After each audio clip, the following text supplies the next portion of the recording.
So go up to Tennessee. They have like quarter comics. We have quarter bins and methamphetamines. You do some meth, you can look for comics for a long time. Jesus Christ! Oh my God! I'm in such What a did I fucking walk mood, dude. into? This is the show. This is the. So I just want to say thank you very much to all of our viewers. This is obviously our last show, and reminder: this is TVMA, and this is why we have to throw this graphic up pretty often. Not Near Mint is a show designed for audiences over the age of 18. If you're a viewer under the age of 18, please stop watching Not Near Mint. It's not that we don't want you as a fan. It's just that we'll probably get in trouble if you watch us. Yeah. Shall we begin?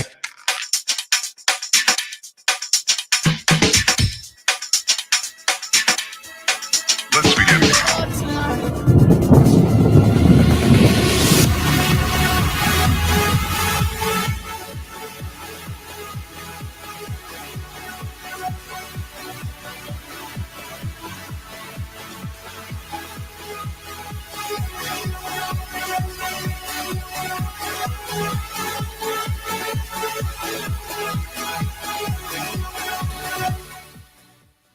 Welcome to a new episode of Not Near Mint. It's episode 50, and hey, a little bit of breaking news here. It's something we don't do very often, and considering I've been really bad about sending things out, I still have things I should have sent out about 2 weeks ago, but this giveaway will make me definitely send everything out tomorrow or maybe Friday.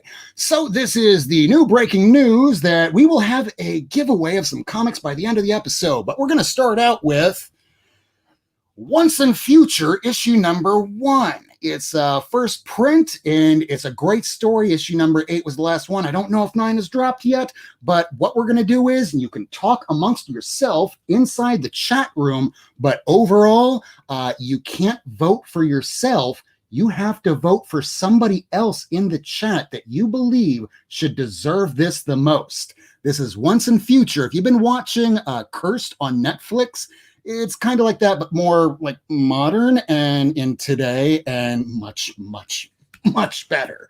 So let's bring in a very special guest. We have Christopher Jerome. He is from Discordia. This guy has just put together a Kickstarter, and it's live now. We will drop a link in the chat shortly. And first of all, thank you all who have been here tailgating with us since the beginning, those of us that are in the chat. So before we get everybody in the chat, let's start off with our special guest and then bring on our panel. We have Christopher Jerome. Welcome, sir. Hey, thanks for having me. Glad you could make it. And early. Aren't you all the way on the West Coast? I am. Yeah, I'm over in Oregon. And at that time, it would be what now? It's 10:05 here. 7:05 for me. And I lucked out with my COVID test, so I could be here even earlier than what I had set up with work before. So you and me today both have had a COVID test. So let me ask you, because I'm pretty sure this is what it's like. It feels like vomiting through your nose when they do that, right? But there's nothing going in or out. It's just, please make it stop. Just give us shoot us, whatever it is. Just please don't do that again. Absolutely. And then when the nurse was asking me to stop flinching, even though it's completely involuntary, you know, stimulating the bottom of your brainstem, it feels like. But for everybody that doesn't know, I had one 2 days ago and it came back inconclusive, so they had to do it again. And so they started it today with saying, hey, sorry, we got to go even deeper this time just in case. So it was even worse than it was the first time around. How can you go deep? When they did to me, it was no joke. All the way back to the eyeball. How can you go back to what, your brain? They want to do your brain. They want to mind wipe you from Men in Black. I guess. I mean, I could tell a difference between this time and the first time, and this time was much worse.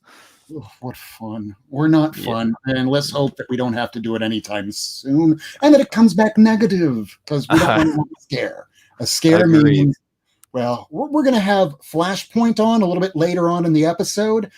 He's somebody, a part of the community that did get that, and we watched him go through it, and I would not wish that on anybody. So No. let's bring in the rest of our panel right now. We have with us, it was through him that you're here now, so I thank him, Miracleman. Hey guys, how you doing? Hello everybody in the chat. What's going on tonight? Hi, chat. How's it I should going? probably say hi to some of those people in the chat, but let's bring in the rest of the people. We have Lady Fantastic. Lady. How goes it? Hope everybody's doing well. Hope all your bits are intact and you're healthy. Healthy-ish so far. I'm missing some bits. Yeah. I'm missing some bits right now. I'm missing some. Who isn't right now? Right? Since we're all here, I think we all got it. We have a little bit of this addiction, a bit of a habit, a bit of a problem if you're spending more than $100 like some of us I did. Today, Comics on the Mind. We got it. You always have comics on the mind. Just know that. What's up, everybody? Happy Wednesday. Always. Happy new comic book day. I hope everybody's doing well. I know I'm doing well. It's been an interesting week so far. How's everybody doing? It's Hanging in there. Yeah, Personally, I'm fantastic. How about you, Chris? How you doing? I'm doing all right. You never want to wake up at 8 a.m. to your boss calling saying that your test came back inconclusive, but I got a day off, so I'm here. That's exciting. That's good stuff. So, how exactly did Discordia come together? Between you and your co-creator, we want to throw out all the links and all the social media so that way we know where to find you. But how did the project come together? So, Patrick and I, Patrick Burmeyer is the artist. He's my co-creator on this. We did a graphic novel project together called Tarnished. That's set in my epic fantasy series that I write. I primarily, before getting into comics, was a novelist. And we actually both went to Oregon State University, met up that way. And at some point in our tenure there, I reached out and wanted him to do some concept art for me. And then that ended up growing into doing a graphic novel set in that fantasy series. And while we were working on Tarnished, which we actually kickstarted successfully last year to finish it up, I came up with the idea for Discordia. I think I was knee deep in Hellboy at the time, which I was reading Hellboy today, so I guess that's true anytime. But I was thinking about how there were certain aspects of the setting that I really liked and would have liked to see go even further. I really enjoyed the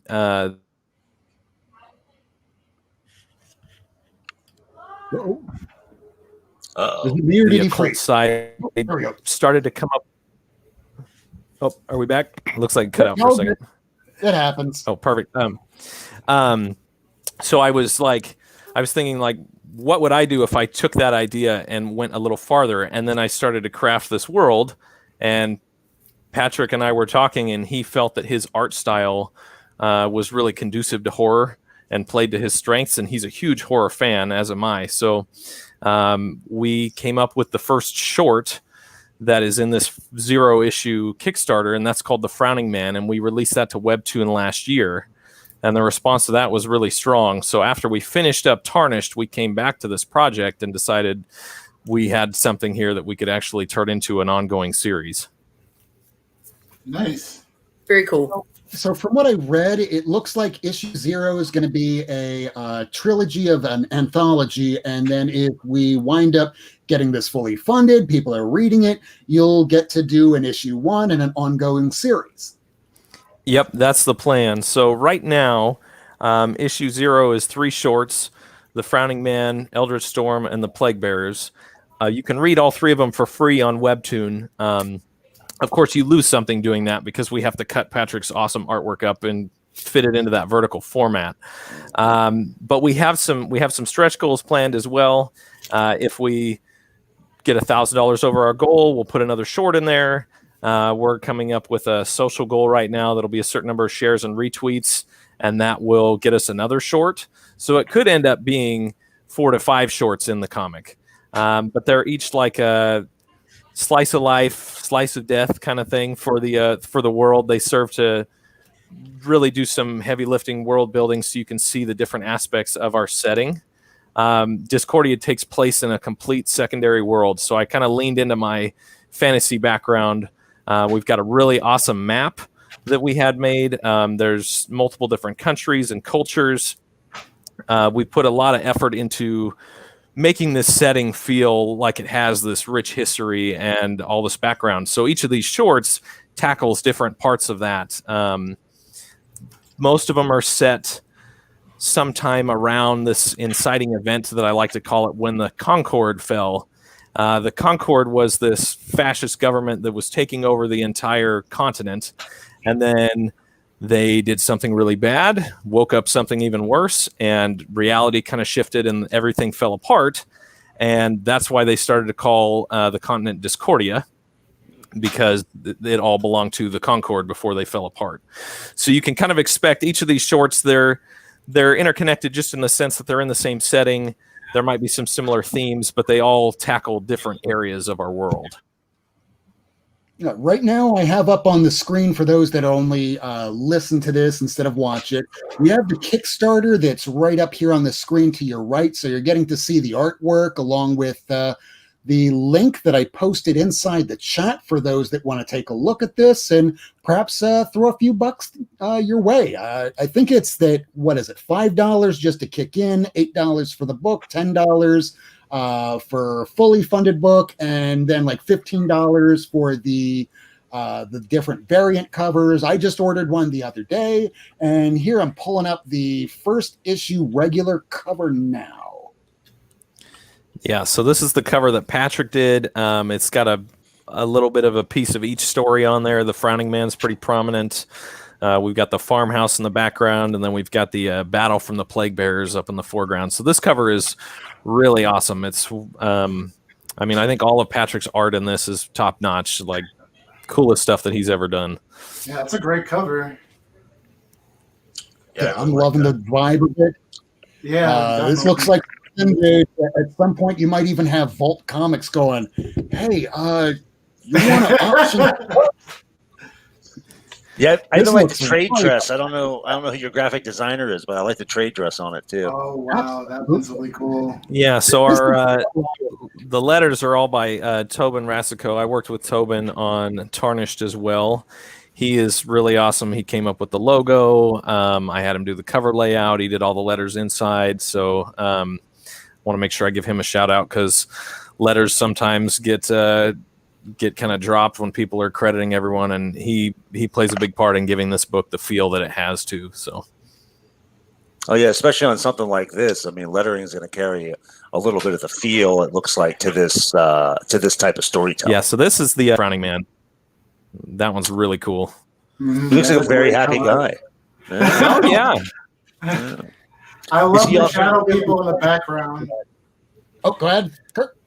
No, I'm just saying I love the shadow people in the background. It's awesome. With lightning going in the... It's a great Yeah. cover. I love them as in I hate them, and I'm afraid they're going to haunt my nightmares this evening. That's what's so beautiful about it. There's another one of the variant covers here. This one's Oh, that's a great cover. Yeah, that's Christian Davari. That one's awesome. So that was actually the first variant that we had commissioned, and that was when I was really felt like, okay, we're onto something with these. We've got some really cool talent that likes to work in horror doing these other covers for us, and for that to be the first variant cover I've ever commissioned from anybody to come back, I was just blown away. Yeah, it's Yeah, kind of that's- hard to choose which one to pick. Well, there's a level where you can get all of the variant covers. One of the stretch goals, Don't if we tell hit me it, that, please. if we hit that first stretch goal to add that extra story, it's got another variant cover that's already in the works, so you get another one thrown in there. Oh, So, nice. yeah. Yeah. Yeah, it's worth a look. I know, I'm a sucker for variant covers, though. Yeah, usually if I see a good. Go ahead, Rob. This was a good thing that whenever I look at these things, I have to read them through because I never want to pay something. So if something's like $15 for the variant cover, for example, add $10 to your pledge, just make sure that the shipping is also there included. So that's a great idea, and I made sure to do so. So if anybody is looking forward to helping out, kicking in, because, dude, look at these covers. Yeah, these covers are awesome, dude. And you know, there's cover buyers out there that won't read a single page. There's some people that are out there. I do for some books, but I'm a horror fan, man. Oh yeah. If you want, so we're going to have backer kit as the pledge manager at the end. Shipping will be charged in there. So if you want to add anything to your pledge, you can kind of prepay for shipping, or you can add extra if you want another cover. So let's say you back at the standard level, you get the $8 because you're early enough to get that early bird pricing that's on there right now. You can add 15 to your pledge if you know there's just one variant you want to grab and you don't want to get the whole bundle of all the variants. And then that'll be a credit in backer kit that you can just apply picking up that variant, and then the shipping will be charged for whatever the amount of comics you have total. I'm doing it that way because I included the shipping up front with Tarnished, and that was added in Kickstarter. But then that adds to your funding goal, which is kind of cool. You hit your goal quicker, but then that's all that money is set aside for shipping, and then that was less to actually go into the production of the book. So I felt like this way we get a true number of what we need to print the book, and then shipping will be an actual separate thing. So that's why I decided to do it that way. I've backed several indie Kickstarters that have done it that way, where shipping was charged later, and I think I'm actually usually happier with that. So I don't know, it kind of helps out, break up the purchase a little bit. And I don't know if I can jump on over here so that I could get to your, let me see here, if I can unshare that so I can reshare the screen. I'm going to put up your Twitter page now for Discordia. So people, if they want to communicate with you, see what you're posting, see updates, coming up in just a moment will be that issue number 1 from Discordia on Twitter. So you can go ahead and find him on Discordia Comic right up there. I'll copy and paste that link and put it inside the chat. Yep, we're on Facebook, Twitter, and Instagram. It's all at Discordia Comic. Twitter is definitely the one that I am most active on. I mean, to the point where this Twitter account has almost replaced my personal Twitter account in terms of volume. So this kind of just happens to be where I spend a lot of my time networking. I think it's a pretty good, easy way for me to share stuff quickly. But we are on Facebook and Instagram to a lesser extent. Patrick's on Instagram a lot more heavily because he's sharing the artwork directly. But yeah, if you want to know what the comic is doing, definitely hop on the Twitter account. Quickly, just like that minivan that just went driving on by there. The link to my website too. All right. Website. I don't know if I got that up here yet. Let me see if I can find that.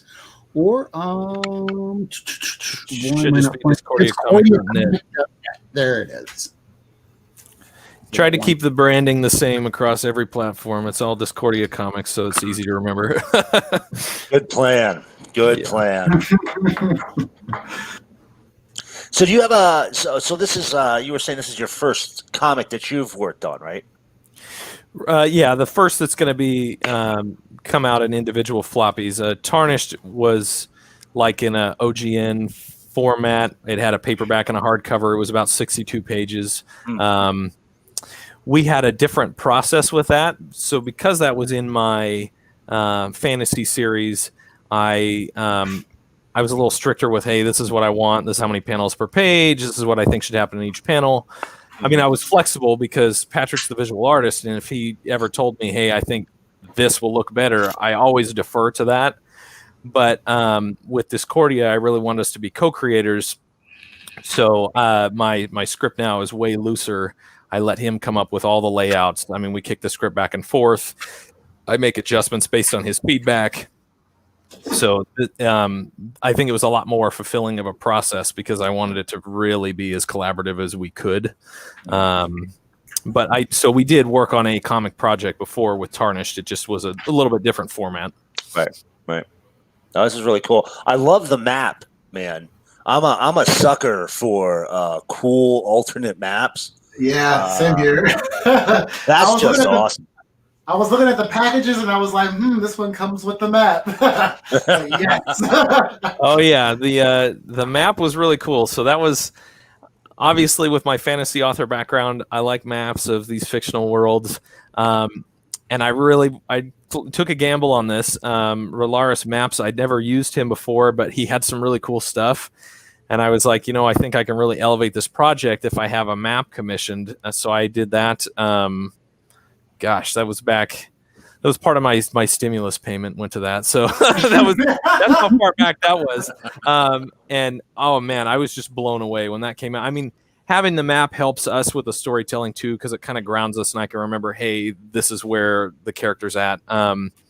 What really inspired me to have the map in the back of the comic, though, is I'm reading The Last God right now, which is awesome book. That's the only couple comics that I'm subscribed to at the moment on my pull list is The Last God and Conan, and both of them, of course, have a map, and it shows where the characters are. So when we get into the ongoing plot in issue 1, the map that'll be in the comic in issue 0 as well, but in issue 1 it'll probably have like drops of blood or something that show where they're traveling, so that it kind of orients the reader like this is where they're at on the continent of Odessa. But it really helps us from a writing perspective, like, okay, what kind of monsters did we say were in this area? What's the culture like over here? Because coming up with enough details for the map, I really had to like put my ass into gear with the world building, and some of the stuff that was a lot more nebulous in my mind, I had to really commit and put something to paper so that I could tell the guy doing our map, hey, this is what it needs to be right here.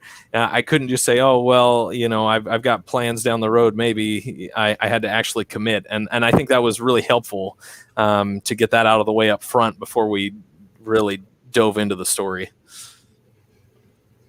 And considering that you can always wind up folding in realms and other realms depending on magic or whatever setting or writing that the plot calls for. Absolutely. I mean, there's plans for other continents, of course. I mean, what planet only has, it's not like Pangea. It's not this supercontinent. There's going to be other continents, other cultures that we might get to see at some point. We've got lots of plans down the road. At some point, we want this to expand beyond just this one ongoing and have spin-off titles and one-shots and maybe let other creative teams kind of play in our sandbox, go back to the shorts and do some more anthology issues. We've got lots of plans for this, so I'm hoping that this grows to be like since that's kind of where the genesis of it came from, I kind of want it to feel like an indie version of the Mignolaverse with Hellboy and BPRD and Abe Sapien, and something where there's different flavors of it, and you may not be into all of it, but there might be something for everybody, the horror genre. I just want to say, I think the monsters in your book are messing with your internet connection.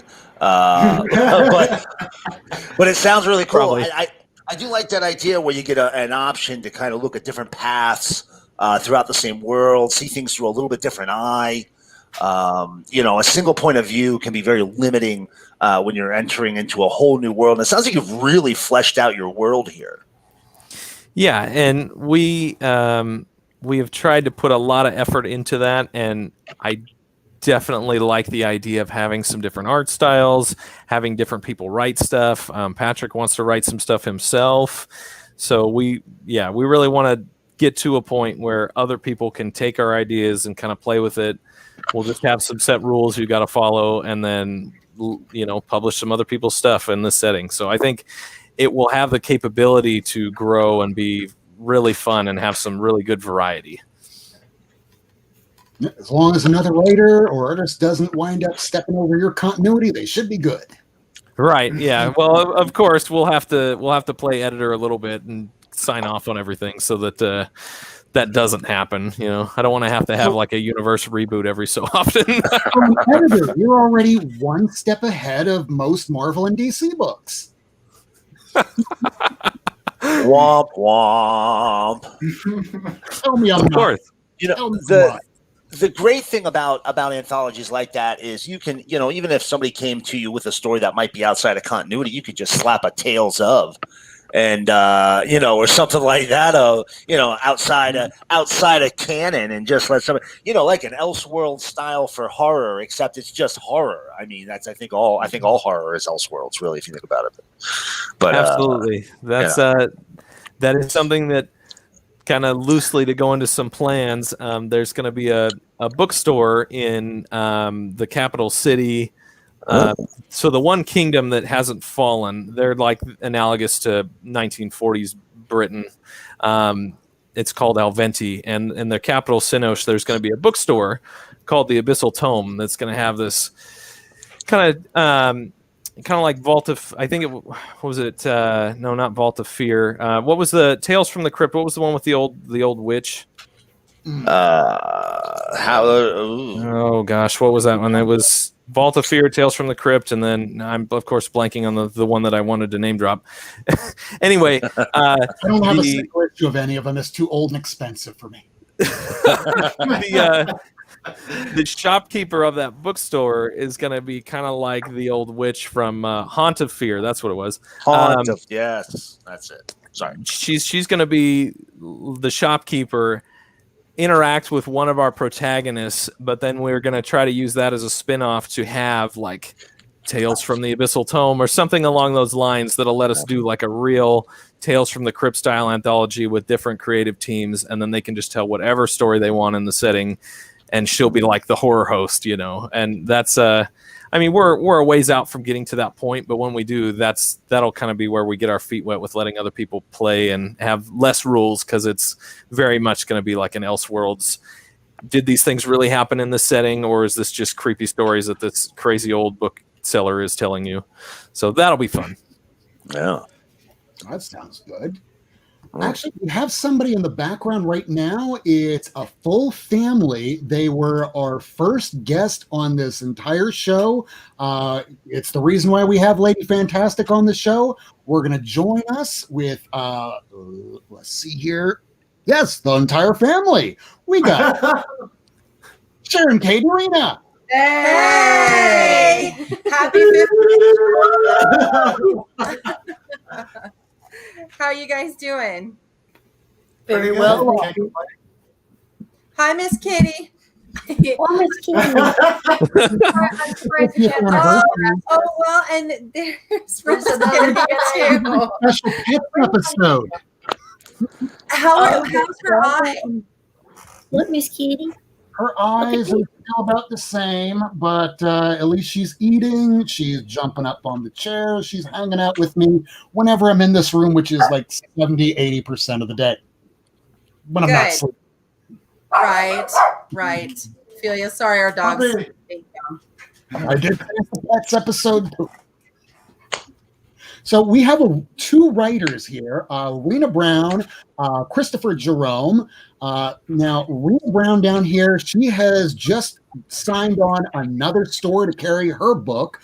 She is right there. We have, Kirk has the book. The name of it is Isle of the Dark. I have a scroll right down there. She just published that toward the beginning of this year, right as COVID popped. And so it's good to have some creators that are actually here with us. So do you have any questions? Thank you. Yeah, super cool. That's awesome. Yeah, I'm not a big creator myself. The only thing I create is angry people on Twitter. That's its own art form, though. That's fair. Thank you very much. I appreciate you. That. Yes, I have heard that. Yes, but we're not on Twitter, so toxic. Good choice. We're not on Twitter. Good choice. Did you ever see those old trauma films like Toxic Avenger? Yes. Or yes, that's Twitter. That's Twitter. Toxic Avenger. All toxic, no avenging. Yes, all toxic, no avenging. So congratulations on 50. I mean, oh my gosh. Yeah, if it wasn't for you guys down there and Lady Fantastic, this probably wouldn't have made it to episode 20. But Oh, all of you that are watching, another kitty. Another one. Oh, meow meow. Boy or girl? This is a girl. This is Toulouse. Oh, beautiful. Tiny beeper. Where's See if you can Beeper? find Or Tiny Money's in the Beeper. curtain somewhere. Yeah. We actually just got a new kitten a Yeah, couple so now weeks we have, ago. Now we have So 5. we have 5 cats now, which is Awesome. insane. Yes, it's insane. So Yep. I don't know why, like all the YouTube people are crazy cat people, but all of it. I wish I Yeah. had a cat. so I mean, yeah, they're all rescue animals, so I that's can what- dig it. Yep. We've got cats, dogs, and ducks. So yes. Ducks. Oh, Yep. lucky. I wish I had ducks. Are their wings clipped or are they? yeah, their wings. So we got them as ducklings in April. They were Okay. they were our lockdown project. But we did just have to clip their wings because they figured out that they could fly around the Okay. yard. So did you get them as pets or did you get them as possible food? They're not going to be food themselves. The girls are going to be egg layers, and then you never know what you're going to get. We got 4, and 2 have happened to be boys, so we'll have to keep them separated at some point. But at this point, we don't want to get rid of any of them, of course. So 2 are going to lay eggs, and 2 are just pets. So, Aw. You must yeah. have a pretty big yard. And how do you keep the cat away from them? The cats are inside only at the moment, so we're fortunate we don't have to deal with that. And then the dogs have their own little side yard because otherwise the dogs wouldn't get along with the ducks either. Oh, wow. Oof. Yeah. I've never known anybody who had a duck as a pet. That's super Yeah. interesting. And they're like fully domesticated. They all have their own personalities, of course. One doesn't like us at all, but there's one that likes to sit on your lap and they let you pet them, and Wow. they chase you around the yard when they're hungry, and they're not afraid of us at all. So it's pretty cool. That is really cool. I had a friend in high school who had geese, pet geese. And That's a good guard animal. Here's Charles Xavier. Tiny beeper. Yes, Charles Xavier. He's Mr. Charles. Yes. 13 weeks old. Yeah, But he's as tall as my cat now, guys. He's gonna get Wow. Oh my gosh. Yeah. That's he's awesome. big. Yeah. So, but yeah, no, the geese are mean. They're big and they're mean, and they are Yep. just like watchdogs. They will chase you and they will peck you, and it hurts really bad. Conversation did I just walk back? I've gotten They have chased pet by ducks. chickens before. Oh. Some That's geese triggering. Yeah. birds are just mean animals. I'm sorry. I'm okay Yeah. with it. Well, Don't the say- brown duck isn't mean. Okay, that's true. That's true. Yeah. they're territorial. Mm. Yeah, I can see that. I lived down the road from this guy. He had a bunch of different ducks, and he would go out and feed them, and they had all their different names and their personalities, and some would come and greet him when he would get off the bus and stuff. It was legit. He was duck Aw. boy. That's kind of cute. Duck I mean, boy. Yeah, he's a pharmacist now. I mean, he's doing fine, but he was a duck whisperer back in the day. I want to be a duck whisperer. Me, Ducky. But I always thought that a cat whisperer sounded okay until I just heard duck whisper, and now I realize how absurd I sound.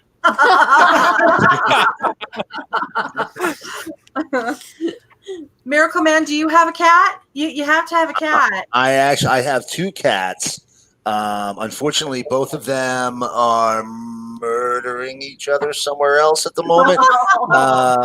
So the you don't one, read your comics. no, they're not. They're not near the comics. The comic, I have a vault. I like to call it the vault. The basement is converted over as my comic room. A life goal. Well, I'm at the moment I'm at 22,000 comics, so I got to make sure. Yeah, Mom, I know. Yeah, I got to make sure. None of those animals ever get near the books. But I have 2 cats, and I actually have a fur grandbaby living with me right now. My oldest son moved back in. With the COVID, apartments aren't getting cleaned. They're not getting cycled over fast enough. So his lease ran out. He moved back in with me, and he brought his cat, and he's just the coolest, chillest cat I've had. My cats, I swear to God, they go digging for comics with Lady, and she gives them that meth. And they run, they are cranked up all day. Good night, everybody. Hey, it doesn't say live anymore. They go. I literally, while the show started, you were introducing Chris, and I had one of these psychopaths run from down the stairs, across the living room, up over my lap, back down onto the floor again without missing a beat, and then looked at me like I was the jerk. Yep. My cats will. You didn't like run that? You're right. just up the stairs. But the thing is that my cat, because she's so small, she has to be faster. So she has learned routes to jump over obstacles because of the boys are too fat to generally jump over the obstacles. Except for Charles. Except for Charles. Yeah. So she will come hurtling over my lap at 50 miles an hour, and then I'll have the one following come and hurtle after her. Well, and I know that you grew up with tons of cats, right? We had a lot of cats growing up. That's why I wish I still had some cats, because we had them like they were like outside, inside cats, so they can go outside, play around, and come back inside if they wanted to. Right.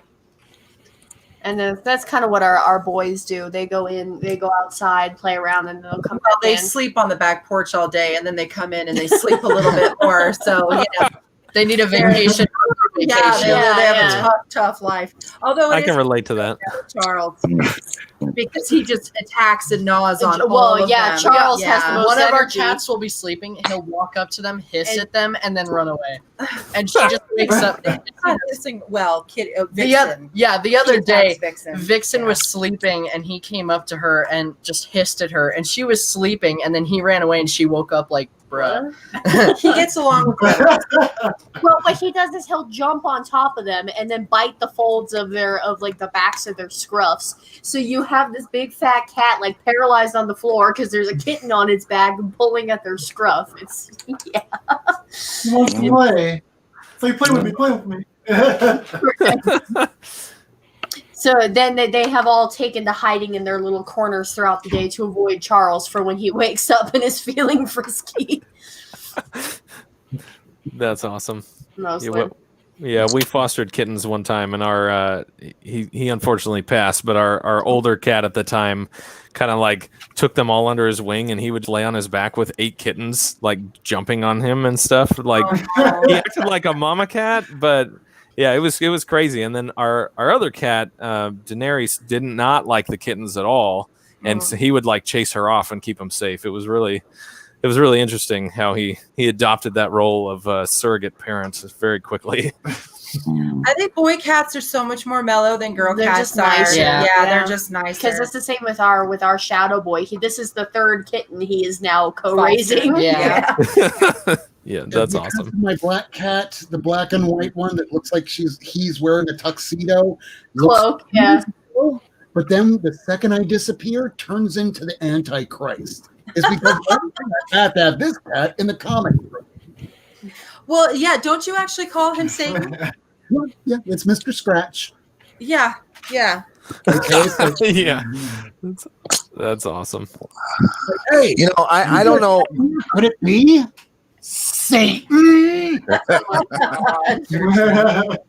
I just want to say, I don't know how this turned into the Cats and Comics channel, but I am here for it. Sorry. Absolutely. Everybody in the chat. We have laughed out all the way in the channel there. And we even have Flashpoint Comics in the background getting licked by his dog at the moment right now. So how about we go around real quick and just shout out first with Chris Jerome with Discordia. Why don't we give you the mic? Shout out your Instagram, your Twitter, your YouTube, whatever you have. Just let the people know where to find you. Absolutely. Jump on Twitter. Follow us at Discordia Comic. You can find us on Facebook that way, and then discordiacomic.net, our website.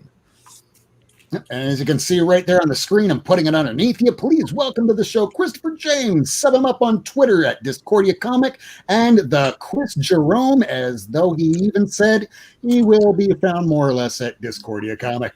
Yep, you'll catch me there more frequently. So.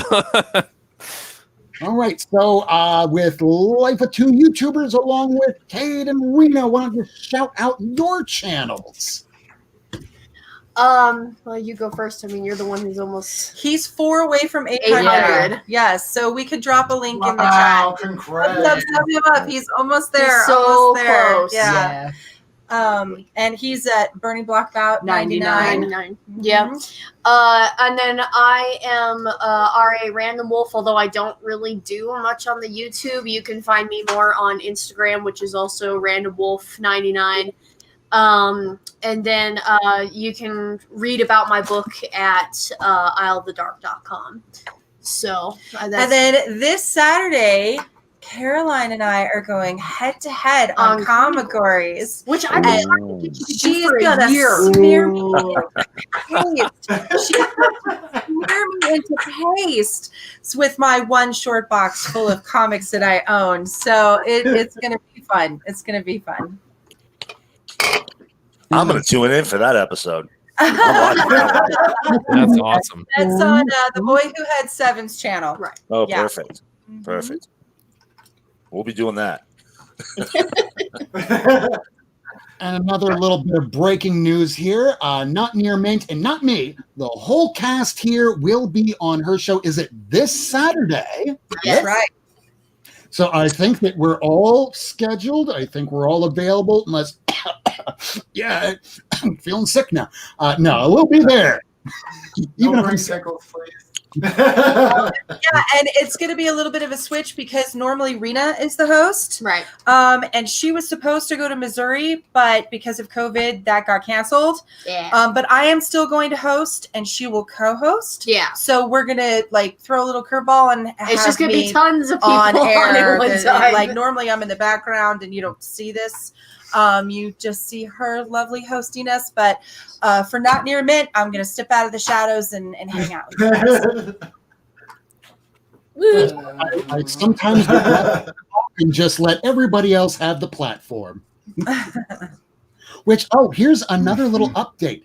When we had Strange X-Blade on just the other week, talking about issue 22 of Superman, Batman, all of a sudden, they finally updated the app in Key Collector app. It now finally says 22 is now first cameo, way. first full appearance of Batman. Non-official in the DC universe. So Strange X-Blade, he finally persistence wins sometimes, especially if you're right. That is That's awesome. awesome. That's why I love having people on the show. I'm a little iffy bringing anybody that's like a well-known creator because God knows I don't want to have somebody on the show and all of a sudden they say something way out of right field where we just go, good night, everybody, for real.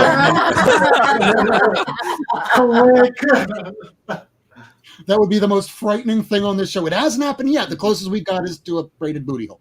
We won't talk about it. There's children in the room. Despite the fact I have this is for 18 and over. Miracleman, take it away.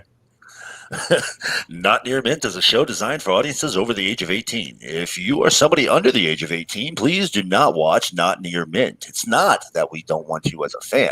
It's just that you'll probably get us in trouble. Yep. That's why we have this graphic. You just have Cade who's like, well, secretly I'm 18 at heart. So There you go. I think that's the thing. We're all 18 at heart. If only the prosecutors believe that. Yeah, right. Well, if you have a Flashpoint backstage, we don't want to take any more of your time. So we're totally cool with dropping out if you want to bring Flashpoint in. Okay, because this episode, we want to start bringing on just a whole community so that they can shout their channels out, their social media, because this is a community. I like having this platform so that other people can be heard, so that people know where you can watch stuff when we're not on. We only do this once a week. Some people do this like 5 days a week, 7 days a week, 3 times a day. People like Perry that started out back when I first started trying to do this. Now the dude's almost up at 10,000 subscribers. Is he that high already?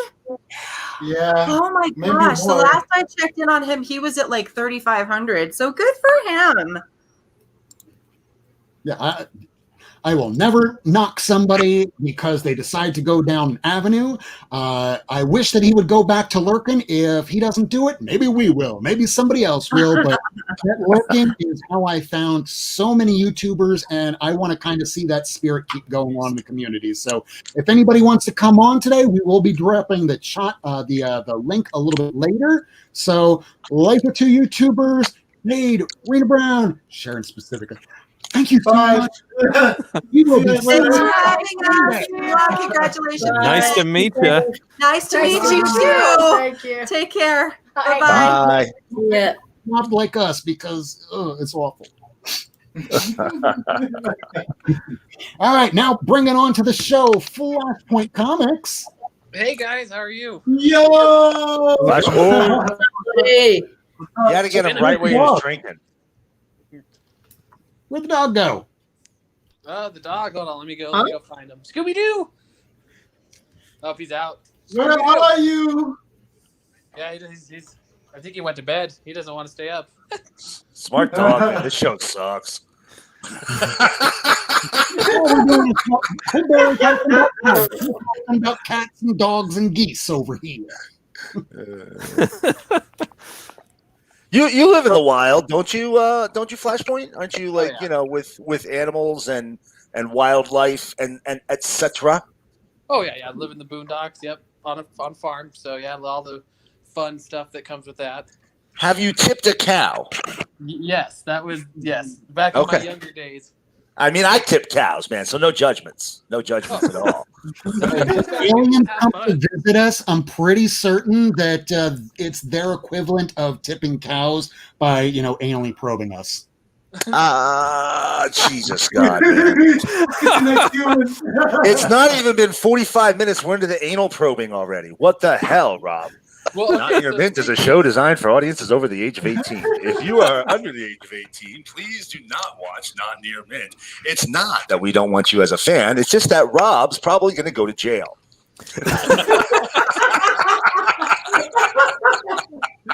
So, speaking of anal,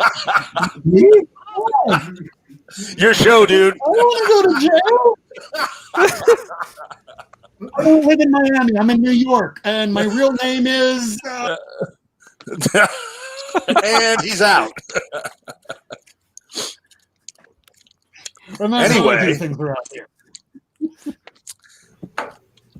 Anyway, Flashpoint, what have you been up to, man? I haven't seen you in forever. What's going on in the world of Flashpoint? So I took a hiatus. Basically, a lot of dumb stuff had happened, so I decided I was going to take a hiatus from YouTube. I'm still on the Instagram. I'm basically building a race truck currently, and I decided I sold a bunch of my comics because I thought I was done. So here's the remnants of. Hold on, let me see if I can flip it here. Oh, nope. Sorry, I'm on my phone because I don't have my computer. Oh, is it not going to let me flip it? Come on, you stupid phone. Okay, so basically, there's the remnants of like what I have left. So I'm trying to just organize stuff again, and I just wanted to come on and tell you guys, like, you guys have been amazing, and you guys are part of the my favorite part of the comic book community, and you guys have been great. So I kept some stuff that I wanted to give each of you guys something special, and hopefully you guys appreciate it. And it was funny that you mentioned anal probe because I remember our friendship. I remember that comic book that you showed me with the hair, where you guys got shut down with the hair going in. Yes. I don't know if that was ever decided where it was going or how it was going. You know what? Physics did not matter on that cover, Flashpoint. Physics did not exist on that Avatar cover. They were defied. It was, yeah. I did not know. So I don't know how this correlates. So you can kind of, but I have a gift for each one of you guys. So for you, Miracleman, I know you're not a huge Marvel fan, and I feel like we've connected over DC.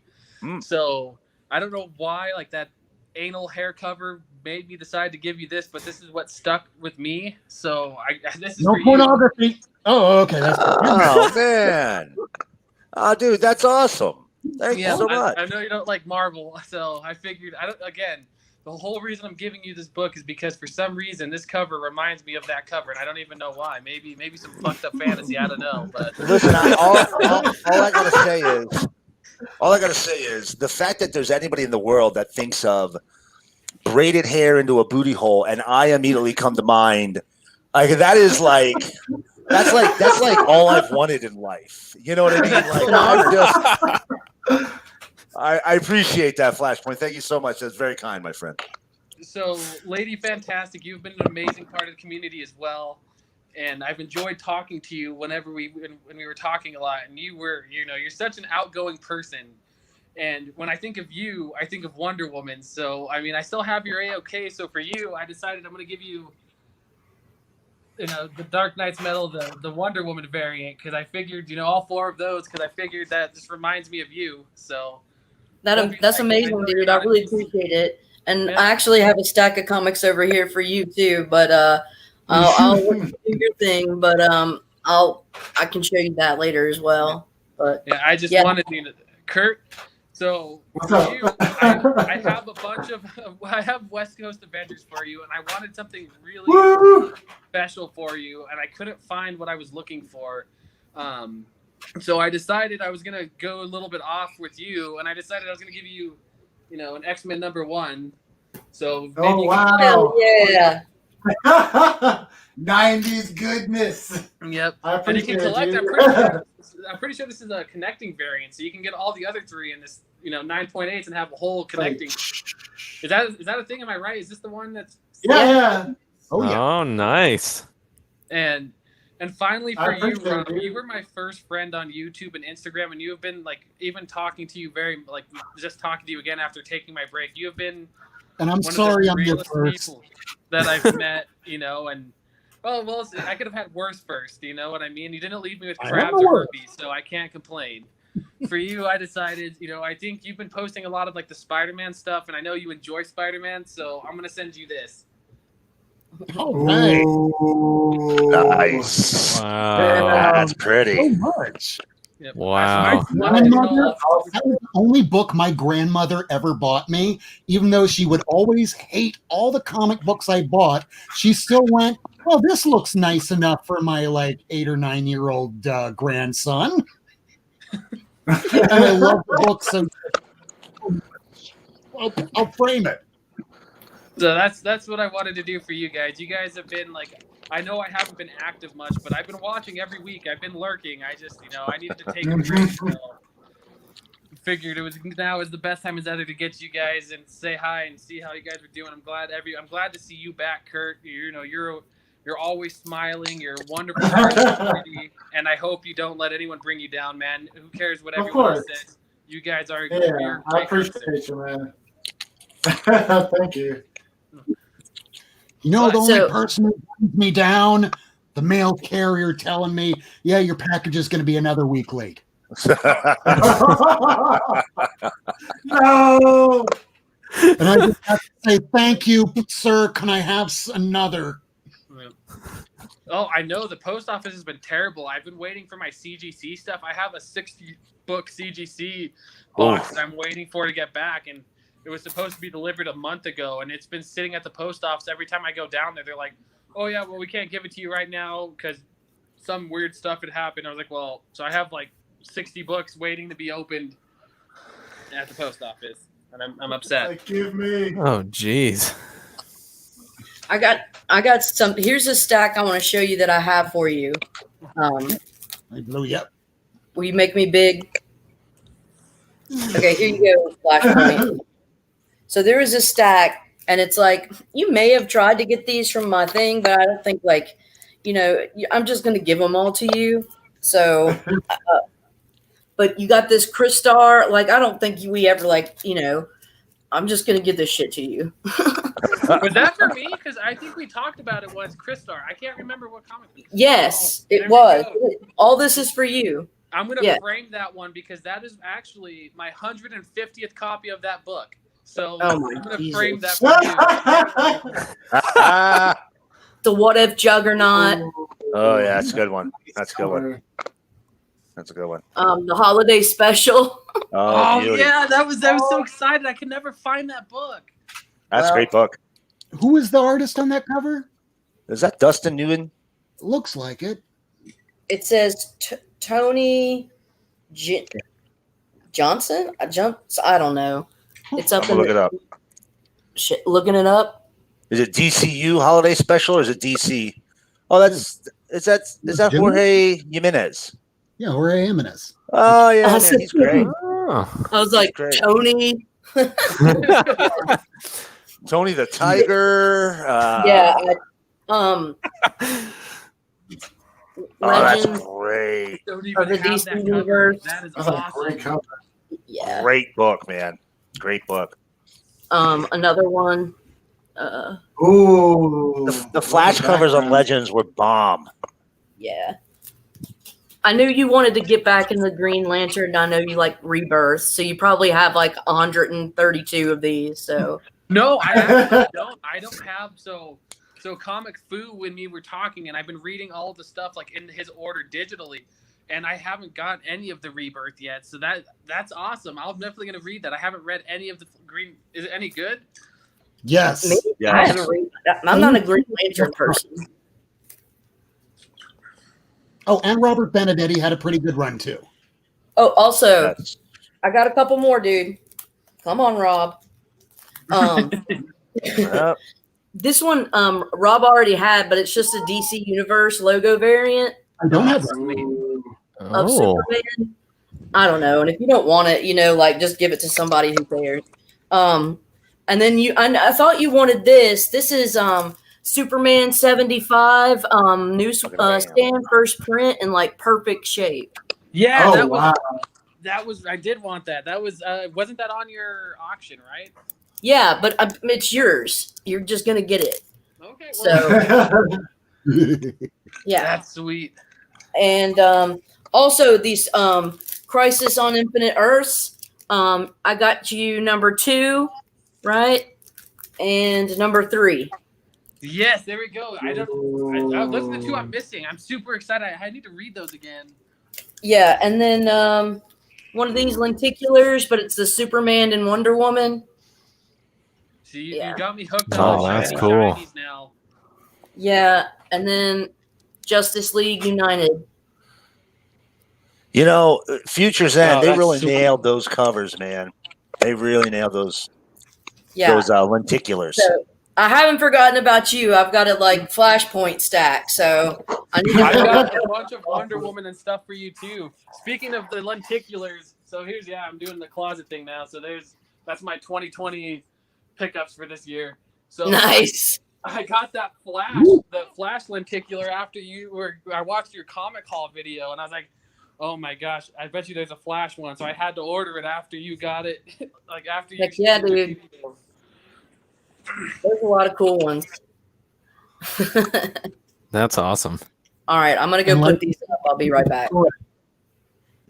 Yes. If you're seeing down here, Life with 2 YouTubers, Caroline is so epic because it is absolutely correct. Accurate. I guess now that we're kind of almost about an hour in and we haven't really shown any new books, there's something that did wind up coming in. And with the post office being as slow as it has been and the hurricane that was a non-event down here in South Florida, it finally came in today. Whoop, whoop. So does anybody want to see what came in the package? Yes, let's see what's in the What's in the package. box? I want to see your What's package. in the box? When usually I have this stupid little graphic that I could easily just throw up, so why don't I just go and do that? It's usually what's in the briefcase, but instead I'm just going to throw up another camera and show you what came inside. So this is what was inside the box. Oh! Careful. So they were all in fairly decent condition. I mean, there's a couple nicks and dings here and there on some of them, but they're like all about between 8.5s and 9s and a little higher. But it's a complete set, all first print. Nice. Oh, Very nice. You guys and your scores are ridiculous. It's all because of Lady Fantastic that I had to seek these out like immediately because they're just going up, especially the one that's coming up here. This one coming up is the one that just keeps going up and up and up. And I flipped through it. I haven't read it yet. I only read issue 1. It's really damn good. But I could not find anything that looked like a goddamn null on this at all. It doesn't have anything to do with it. It's just the Necro Sword and them trying to tie in the Necro Sword having to do with null. So honestly, it's like Donnie Cates playing on the brilliance of Jason Aaron, but like just read it. It's so good. Keep going. That's going to be my next thing to probably read tomorrow, because I read a couple of the comics that came out today, but not everything. But now I'm going to have to go back, find that one. I have the first appearance of the Dario Augur, but I know there's a cover where it's Thor, but it's Thor with the head of a cat. Have you? I just want it for that alone. And that's the one. That one, but costs a lot. Yeah, I guess I'd be willing. Here's another thing that just kind of threw me off. I don't know if it's just the way the books were printed or if there's something off about the coloring, but all these reds seem to be just a different shade of red. I don't know. Oh, that's kind of weird. I'm too long, but each one is just a different sort of shade of red. So, see, 12 looks like a red number 5, and then the last one kind of looked like a very magenta-ish. Yeah, it's odd. And that issue 5 that was in here, it had this weird little thing.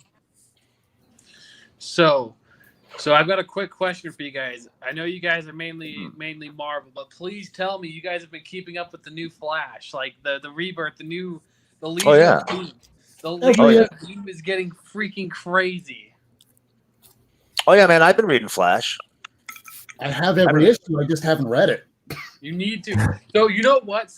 You can skip all of. So read the first 8 issues with Godspeed, because Godspeed is my favorite character to come out of Rebirth. Yeah. So read anything with Godspeed, and then read 755 at the end of that, Paradox, and then the new Legion of Zoom. That's all you need to read from Rebirth. Legion of Zoom, man. That's it's good, man. It's good. Those are beauties, Rob. I mean, nice pickups all the way around. Yeah, I'm just mesmerized right now. I might have spent exactly what it would probably cost if I would have got them all individually, but I just don't want to have to go into comic shops more than I have to, or even travel out of my area longer than I have to.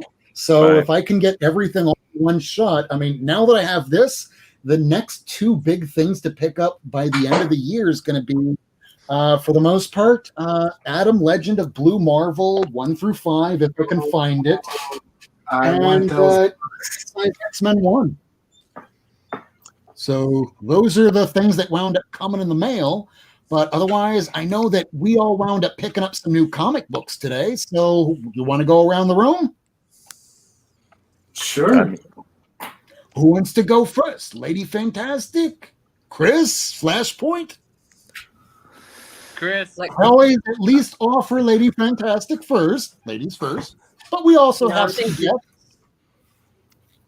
I think the guest should go first. Come on the spot. Well, you said that he didn't get anything today. Okay. Yeah, I didn't Flash, get anything today, so. So I didn't get anything from. So I don't have a comic book store anymore because it got looted when all this stuff happened. Oh, so man. I didn't get anything new. I've got stuff on order from a YouTube comic store that sells stuff, so I'm waiting for that. I actually just picked up all of these different deceased covers though, and different variants that I wanted to make up I got my comic book wall kind of started, so. Nice. Yeah.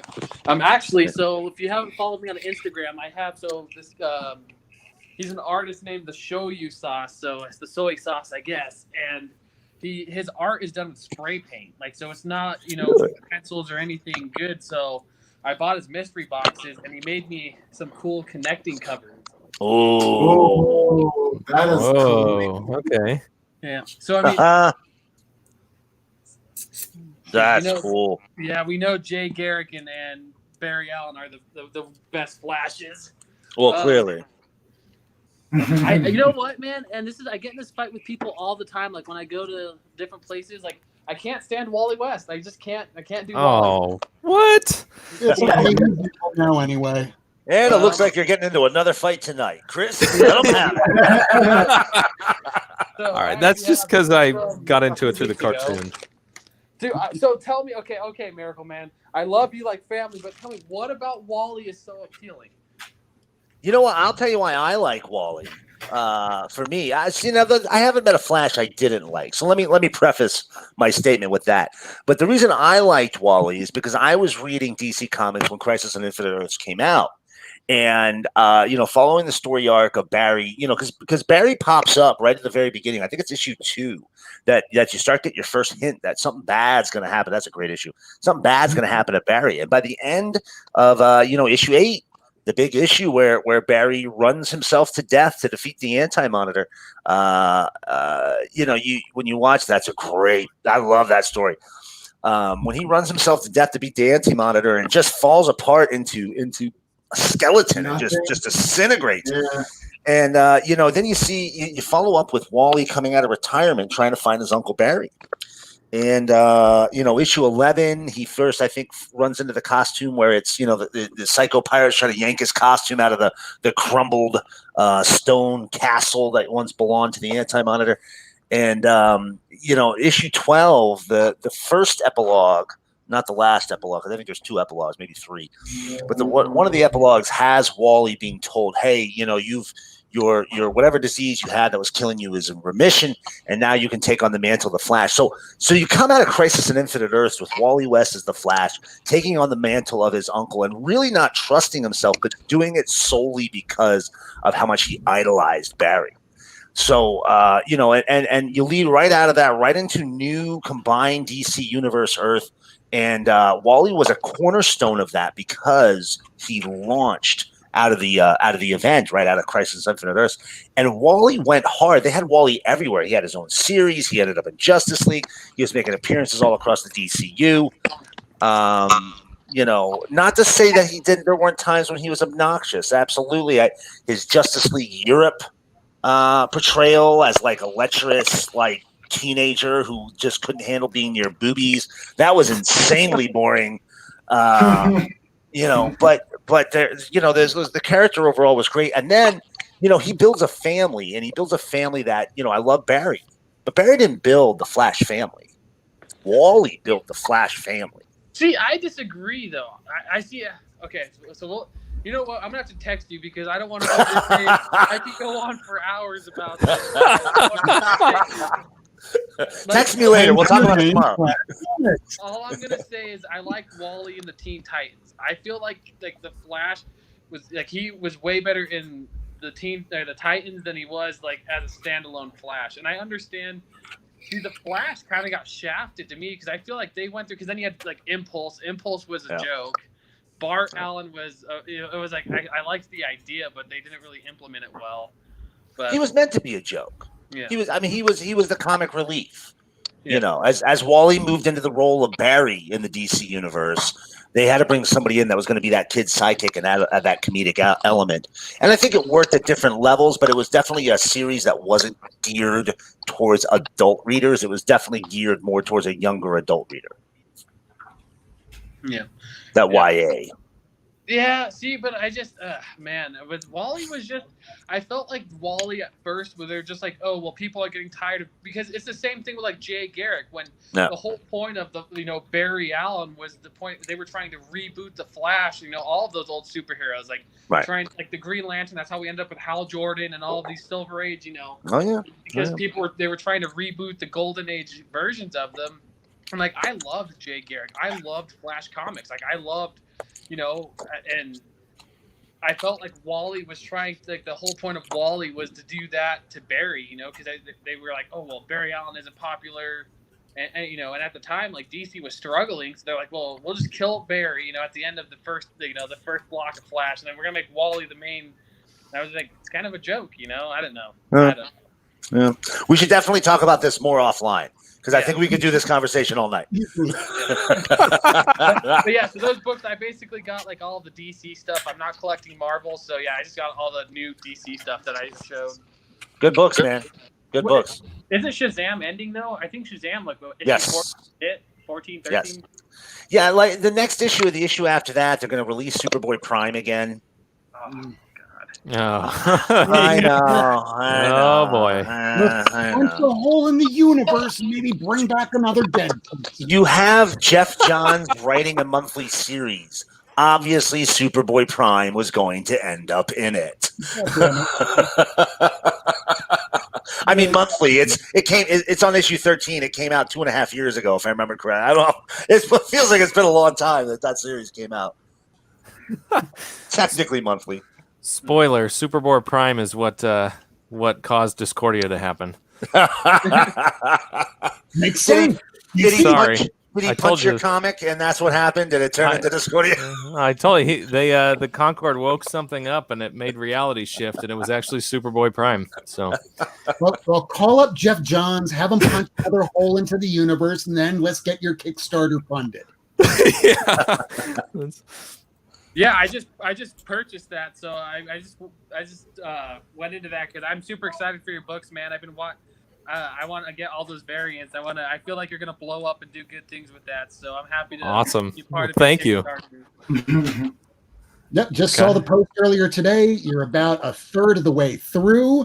More than $1,000 has been raised in less than 48 hours. So hopefully by the end of this week, you're fully funded, and we'll see that out by December. Right, and then we'll just we'll work through those stretch goals. That's what I'm hoping. I'm pretty excited about how successful it's been so far. So. In the comic community, we're very open, we're very giving, we're very loving. We want to see people succeed when they're good people, when they have good stories that they want to tell, that they put their heart and soul and blood and tears into, and especially if you've been bleeding all over your book. Please don't do that. Yeah, we'll keep that a secret for now. Or you can do what Mark Grunwald did and just burn your ashes in the book and then have it printed. Okay. Now listen. I swear to God, I saw that book coming out on previews, and I said, I really like Squadron Supreme. I should buy that. That's a really great tribute to Mark Gruenwald. And I didn't buy it. And here, if I want to buy it today, it's like $600 friggin'. Oh, jeez. It is ridiculous. Wow. Yeah. Well, it's one of those things we joked about like 20 years ago, and now. Yep. Yeah. I mean, there's something I got today that we're joking about that I'm guessing probably in about 10 years we're going to go, wow, I probably should have picked that up back on August the 5th. Yeah. I'm telling you guys. And fucking My Little Pony. That's coming. That's coming. I'm getting that. That's a real book. You guys know there's a real book coming, right? I know it. Of course. It happened briefly. That came out today? That was out today? Oh my God. Did Flashpoint get it too? I know. I just saw him like. Oh. For half a second, I'm like, oh my God, did he get it too? Actually, I'm out there in the parking lot talking to John, and he's like, yeah, you want My Little Pony and Transformers? I'm sorry, can you repeat yourself? I did. My Little Pony. You want it? Yes. I didn't even hesitate. I'm like, absolutely. So yeah, I did get it because there's a running joke with some of us. So when I first started YouTube, where I'd get drunk and do Jigs' live streams, and I ended up on all these random ass auctions, and the next thing I know, I ended up getting a stack of My Little Pony books and pops and shit like that I don't even remember buying. No way. Yeah, so it's a running joke that whenever My Little Pony book. So actually, I am getting it. I'm gonna get it slabbed too because why not? It's gonna be $1 million book one day. Just wait. 9.8, baby. People bought that book. It could be. Some bronies will buy it. Look at the print run. I bet you're gonna tell me that you believe more than 1,000 people honestly wanted to order that book. You're telling me you believe that comic book shop is like, you know what? Fuck it. Give me 10 of those My Little Pony Transformer books because you know what? We're gonna sell the shit out of them. It's gonna be low print run. Oh yeah, it is. You're right. Like Right, always, but it's if you don't like something, it just means it's not made for you. I'm not a My Little Pony fan. One day, I might need to trade that away to get something I actually want. So for $4, $5, yeah, okay, I'll pick it up. For those of you hearing about it, it is an IDW book, so I bet your shop can still order it tomorrow if you call them. My shop still has it. Yeah, there you go. Don't order it. Don't buy it. Let them burn it. So then, when I get mine slabbed at 9.8, That's the next Miles Morales. And we have straight from Southern Comic Geek bestiality, meth smoking while hunting for comics, all covered on the Not Near Mint show. You know, I knew I was going to hell. I didn't realize it was for doing YouTube. All right, that's all I got to say. It's gonna be fun. Oh, jeez. Oh, jeez. So who else wants to start showing off some books? I want to see what everyone got so far. So let's see. Lady Fantastic, All right. Kirk, or Miracleman. I got some. I didn't get a lot, but I'll show you what I got. I didn't get a single new book today, but I did look at the El Cheapo bins, and I found Alf #1 for 50 Oh, cents. no way. That's a great book cover. That's great, man. Yeah. It's busted to heck. It's in crappy condition, Who cares? but I found Alf #1 newsstand. That's gorgeous. Yeah. Thank you. And then I had to get this because it's Rhonda. Ooh, nice. Oh, wow. This is so 80s. I can't deal with it. I love it so freaking much.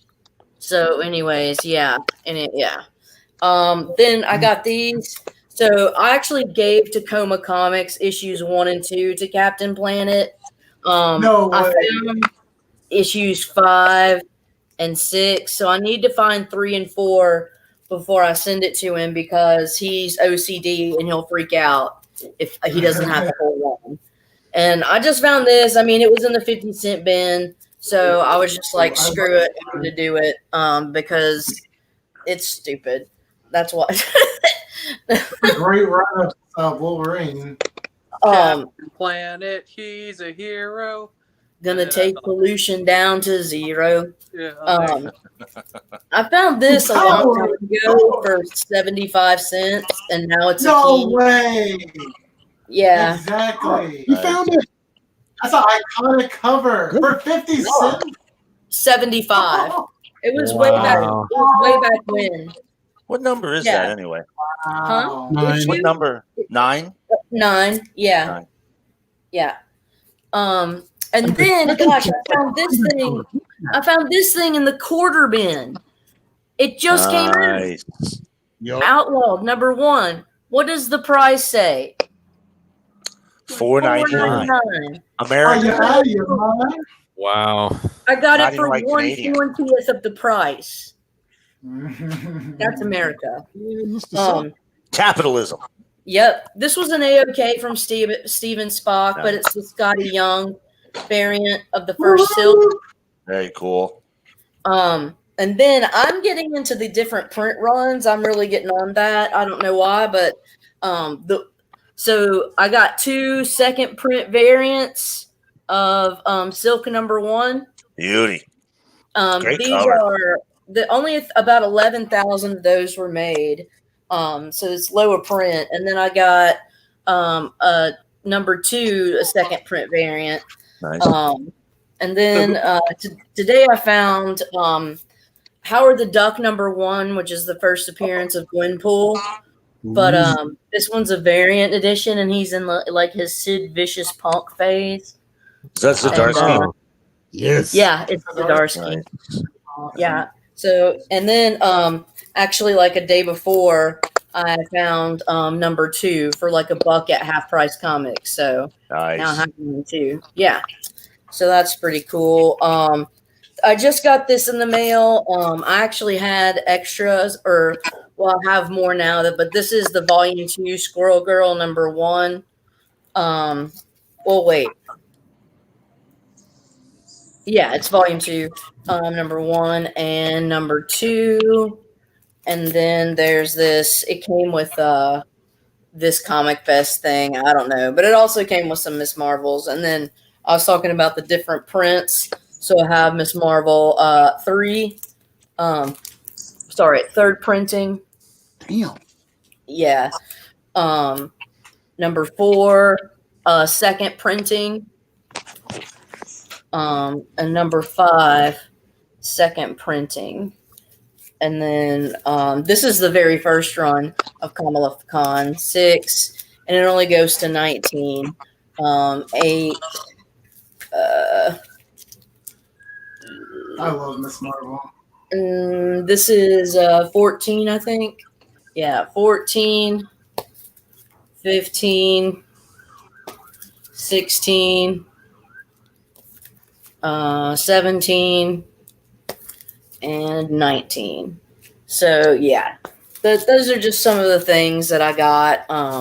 Yeah, well, that I've had and that I've added shit to.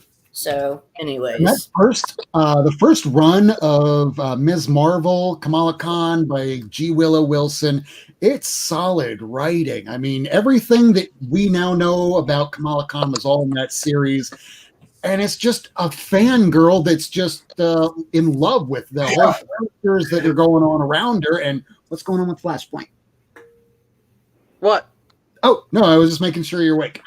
He's in his Riverdale pose. He was vamping. Okay. Am I looking at a frozen screen? No, he was laying down. Okay, so I've been awake almost as long, but not as long as Mindshift, who we all woke up this morning at about 5 a.m. his time because we're all just chirping away and waking up Lady Fantastic. Yeah, we've been up a while, so I'm like, squirrel. So who is Silk though? So I've been out of the games. I know Miles Morales spiked. I sold my copies of Ultimate Fallout 4, but who is Silk? Is she like a new Spider Woman thing going on? Yeah, Cindy Moon she's basically like she also got bit by, I think, like a radioactive spider as well. So she basically has the same sort of powers that Spider-Man does. This is why I And hate whenever Spider-Man. Peter and Cindy Moon are near one another, they're not exactly related, but they're kind of related. And whenever they're close to one another, all they want to do is screw. I'm not kidding. Yep. This was Who? Cindy Moon and who? Cindy Moon and Peter Parker. Oh man. It was a chemical attraction where, as I'm reading this, this is a little icky, but okay. Holy shit. Okay. I'm gonna read a little bit more. So do you have any more books, lady? Uh-oh. Frozen? Am I frozen? No, you're not frozen. You're not frozen. Well, while we're I think- waiting I for think everything, I Larry's- found these in the dollar bin though, Uh-oh. so I'm pretty happy about that. Ooh, let's see that. Dollar bin. Oh, Nice. wow. Oh, nice. And I then just have the variant copy of that. I got the wrong one. Ooh, let's see that. found that in the dollar bin as well. Awesome. No way. Holy crap. I have the second. It was at like a pawn shop that said they specialized in comics down where I live. They have a bunch of slabs, but they're all Spider-Man crap. So I was like, oh, well, I'm not going to get those. When we dig those. Pawn shops, like, baby. Well, Pawn I shop. wanted to be honest and tell them. I wanted to be like, hey, so you know how much these are worth? But I was like, hey, so are these really $1? They're like, yeah. I was like, okay, I'll take all of them. Thor number Oh, wait. 5 or number 2s? Both. The 2s and the 5. You got them both? Yep, both for $1. Turd. That's awesome. So if anyone needs one, I'm not gonna sell them because they're newer books. So if anyone needs one for their run, I'll send it to you. I know that Miracleman has a copy of 5 for me because my shop kind of didn't get them at all because Florida and COVID. But I did get a second print of 5, and I have an alternate cover of 2. So yeah, I could use either one of the regular covers. Okay, I'll send you the 2. So my shop got like 100 copies of 5. So I've been giving them. I've got 25 copies that I've been giving away to the community, so that they, instead of making people. Oh, nice. Yeah, well, because that's kind of the part of the reason why I've been like stepping back is because I'm like, dude, why you're buying this book for $80 that came out 3 weeks ago or a month ago? I'm like, no, that's not right, dude. I'm gonna sell. I'm like, you know what? You pay me $6 shipping that covers the cost. I'll send it to you for free. I'm not gonna let people buy a $4 comic that people are just speculating on for $80. It's fucking ridiculous. Hell yeah, amen, brother. The sad thing is, depending where you are around the country right now, some areas aren't getting some portions of their shipments. Like down here on the East Coast, Southeast, like Georgia, Tennessee. I don't know, Lady Fantastic, if your stores wound up getting any. But that last Ronin, Teenage Mutant Ninja Turtles, who I'm guessing is probably Michelangelo after everyone's died in the future, and it looks amazing. It's a free comic book, $70 on eBay. The ash can that came out last week. Yeah. Yeah, my brother got it, but we didn't get it here. I got one of them. I think I got 3 copies of it because this my pawn shop here is really weird. So they subscribe to like Diamond and shit, and they get new books, but they're not I don't even understand how they work this out. So when Death Metal 2 came out, they got, and I don't even understand. So they got 4 of the 1 to 100 variants. They were like, oh hey, because I go in there to look at the new stuff, and they were like, oh hey, do you want these books? I was like, what are they?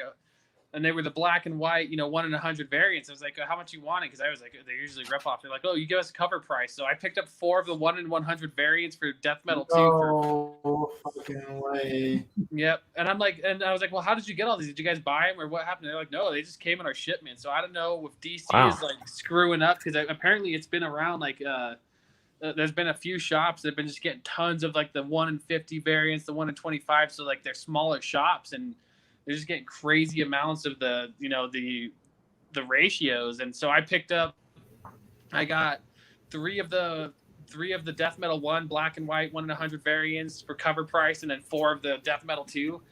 I'm like, so I'm gonna do giveaways for those because those are gonna. If you guys are sleeping on Death Metal and if you guys are sleeping on DC right now. So with the Flashpoint movie coming out, now is the time to start picking up books because they're gonna reset the entire DC, like the DC movie universe with the Flash movie. So it's of time. Course. Well, yeah. Real quick, I know that Chris needs to run soon here because over at his time he has an actual family that he needs to get back to that will possibly taken up an hour and 27 minutes and 29 seconds and counting. So, Chris Jerome, thank you so much. You get the last word. Go ahead, shout out your channel, your links, and let the community know where to find you. Awesome. Well, again, thank you for having me on. This was a blast. Check out our horror comic Discordia live on Kickstarter right now. Follow us on Twitter at Discordia Comic. You can find us on Facebook for the same thing. And then, of course, our website, discordiacomic.net. Again, thank you so much. Hopefully we'll see you on the Kickstarter over the next 28 days or so. Absolutely. Yeah. Thank you so much for coming on the show. Awesome. Thank you. I appreciate it. Thanks, Chris. Man. All right. I'll talk to you later. Have a good night, buddy. Right. So I think there's 2 more people here. There's a Miracleman, and there is a Mind Shift. Who wants to go? Shoot you for it. Kirk, why don't you go ahead, buddy? I got a big pile. I'll bring it in. I'll bring it in on the rear end. Okay, I'll go ahead and do it. All right. I have a decent stack of new books that I got today. I can't wait to read it. I haven't read anything. I didn't have time, so after this, I'm going to be going downstairs and reading all of these. But I've been loving Far Sector. I haven't read a lot of Green Lantern, but this is a great story. I love this character. I love what's going on in the story. If you haven't read it, I suggest you pick it up and trade. I got that death metal Legends of the Dark Knights. I got the A cover because I definitely couldn't afford that variant. And then I got Batman. The Adventures Continue #3. It's a pretty good cover. The story's been pretty good so far, and I can't wait to read this one as well. Adventures of the Wasteland. I've been enjoying this series, so it's been a really good series. If you're not reading this, you gotta pick it up. Then I got that X-Men giant size. I don't know who this character is, but you know, Phantom X. Phantom X. Yeah. It'll be a good read. My LCS thought I would want to read it, so they threw it in there with my pile. Awesome. I'm reading Guardians of the Galaxy. It's a pretty good story. I like this one. I like Donny Cates' Run of the Guardians, even though a lot of people disagree. But I liked it. And then I've been digging Undiscovered Country. This has been, every book has been a twist after twist after twist after twist. So I love this series. And then can we get that rated M? Hold on one second.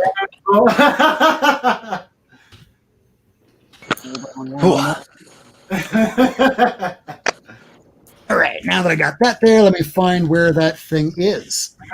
Where Hey, are Kurt. my graphics? I have too much on this screen. Oh, here we go. It's all good. Not Near Mint is a show designed for audiences over the age of 18. If you are a viewer under the age of 18, please do not watch Not Near Mint. It's not that we don't want you as a fan. It's just that you're probably going to get us in trouble. Damn Skippy. Oh, and real quick, I know that Flashpoint needs to run, so let him just real quick shout out his channel and social media. Go ahead. So I'm not doing very much on YouTube for the time being. I'm waiting for some stuff, but I have a bunch of content. Kirk, I'm gonna send this to you. I don't like Undiscovered Country, so I'm gonna send you the Comic Tom variant. So Oh, nice. That's awesome. that's good stuff. That is I'm on awesome. Instagram a lot. I'm basically, if you want to see what taking out a diesel engine looks like, and that's what I'm doing. So collecting tons more Batman stuff, more than I am Flash, really, because I don't really have any more Flash to get. Thank you guys for having me on. It's been nice talking to you guys. I've missed all of you guys, and you guys continue to be awesome.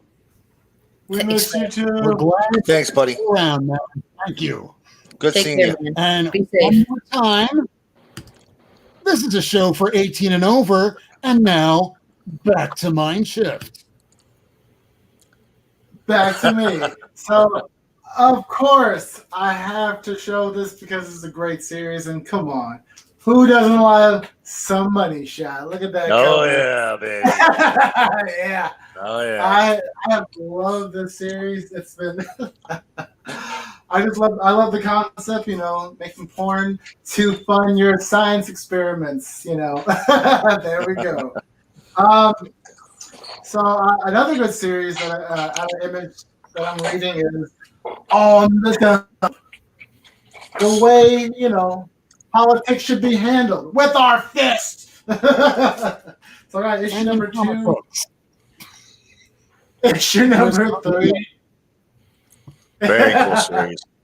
Very cool series. Isn't that? I think that the issue in Diamond in previews is a special Obama cover.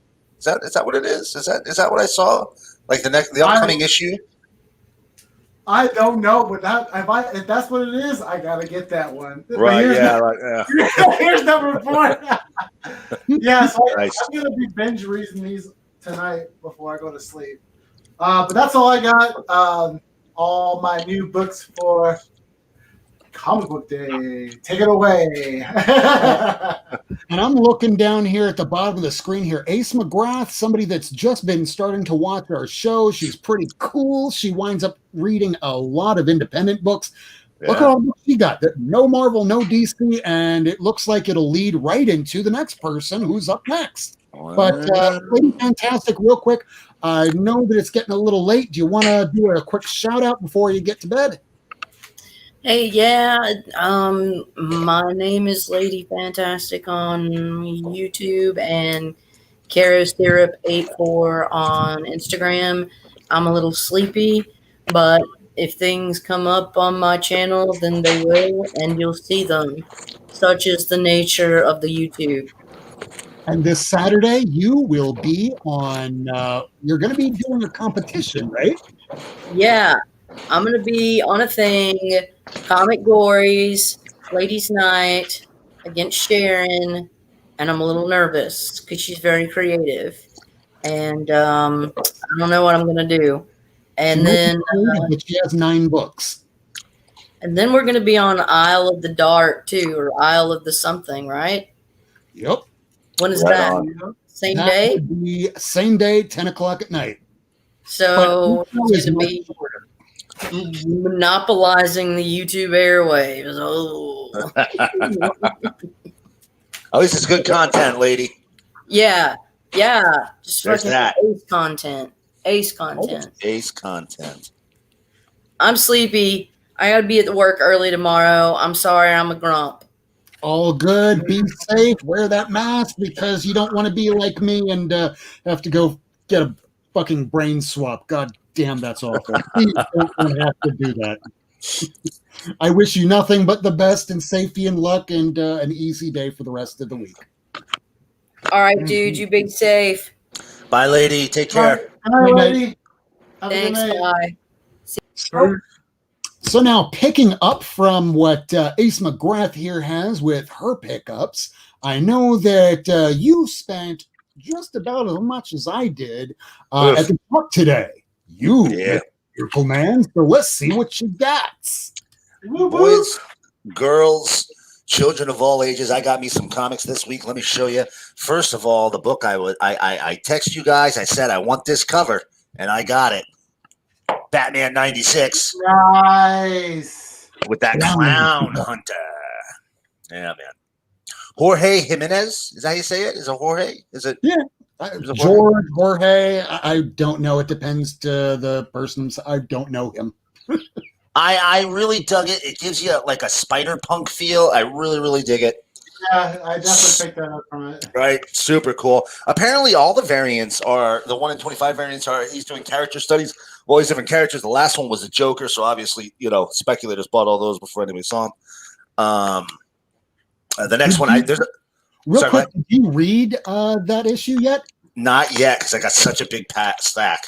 Okay, when you read it, notice this at first, because you'll notice right off the bat as you start the story, okay, Alfred's alive. What's going on? But you will see her in the dream sequence without the mask, and you're going, so Bruce dreamt of this kid before he appeared or ever met him? So now I'm starting to speculate even further. Have we seen this kid even before? Yeah. But first ever appearance, and you got it. First ever cover appearance. Is that table? Is my table? Is it? Am I having an earthquake or is that a stroke? What's going on? No, that was a weird thing going on with the screen. It's fine. I don't know what's going on. Sorry about that, guys. So next up, we got Batman Adventures Continues #3. There's the variant cover. That's just a cool cover, man. That's a really good cover. I had actually dropped this one, but this issue came out. I saw the cover. I was like, yeah, I gotta get that one at least. And then, of course, just like everybody else in the comic book buying community, I bought Legends of the Dark Knights. I got DC's Dead Planet #2. Let me tell you what, Flashpoint. Sorry, Comics on the Mind. I know you said you weren't getting this one. You were waiting for trade. When you get to the last couple pages of this story, then I got the. Sorry, go ahead. I'm like, oh no, don't leave, Ace, unless she's wishing someone else good night. Oh, the Dreaming Waking Hours #1. I believe there's a new character appearance. I haven't got to read it yet. I believe there's a new character appearance in there from Dream. Justice League #50 annual issue, last Cy Spurrier issue. It's going to be moving on to a new creative after this. King Gerard's Shaner Strange Adventures #4. I'll tell you, this series gets better with every issue. This was out last week. but I got one this week. Wonder Woman 759. You know what this is, right? Was that the issue that Jim Lee worked on?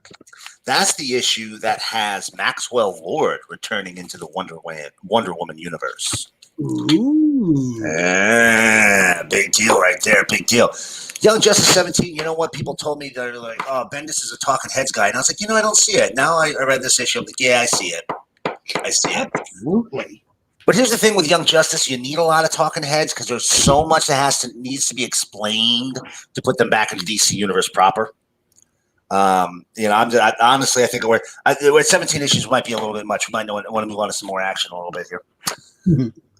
Avengers of the Wastelands #4. So, we all heard that they were getting rid of these minis. The last whatever issues hadn't come out were going to be digital only. And my LCS told me last week, they said, yeah, I think they heard about it, and they are very quietly printing and shipping the books. Good, because I was about to give away issues 1 through 3 when I was getting rid of 9 long boxes.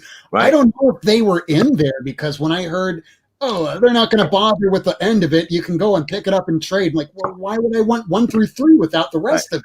Fuck Worthless. Worthless. Agreed. Glad they sent it out. I haven't read it yet either, but I did page through it quick. It's a bunch of very aged villains in that one. You know what, Ace? I have actually issue 2 that came out today of Faithless. I have the erotic. It's an interconnecting erotic cover on the Faithless 2 series right now. I'm not going to show it because I don't want to get kicked off. Again. X-Men Empire #2. Hickman. I think this one's Hickman. I think this one's Dugan, but it's good. Money Shot #7. Yep. This is a book I don't see anybody else talking about. Protector.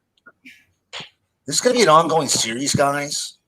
If you read Prophet from a few years ago, not the 90s version, but if you read Prophet, dude, Daniel this is Warren.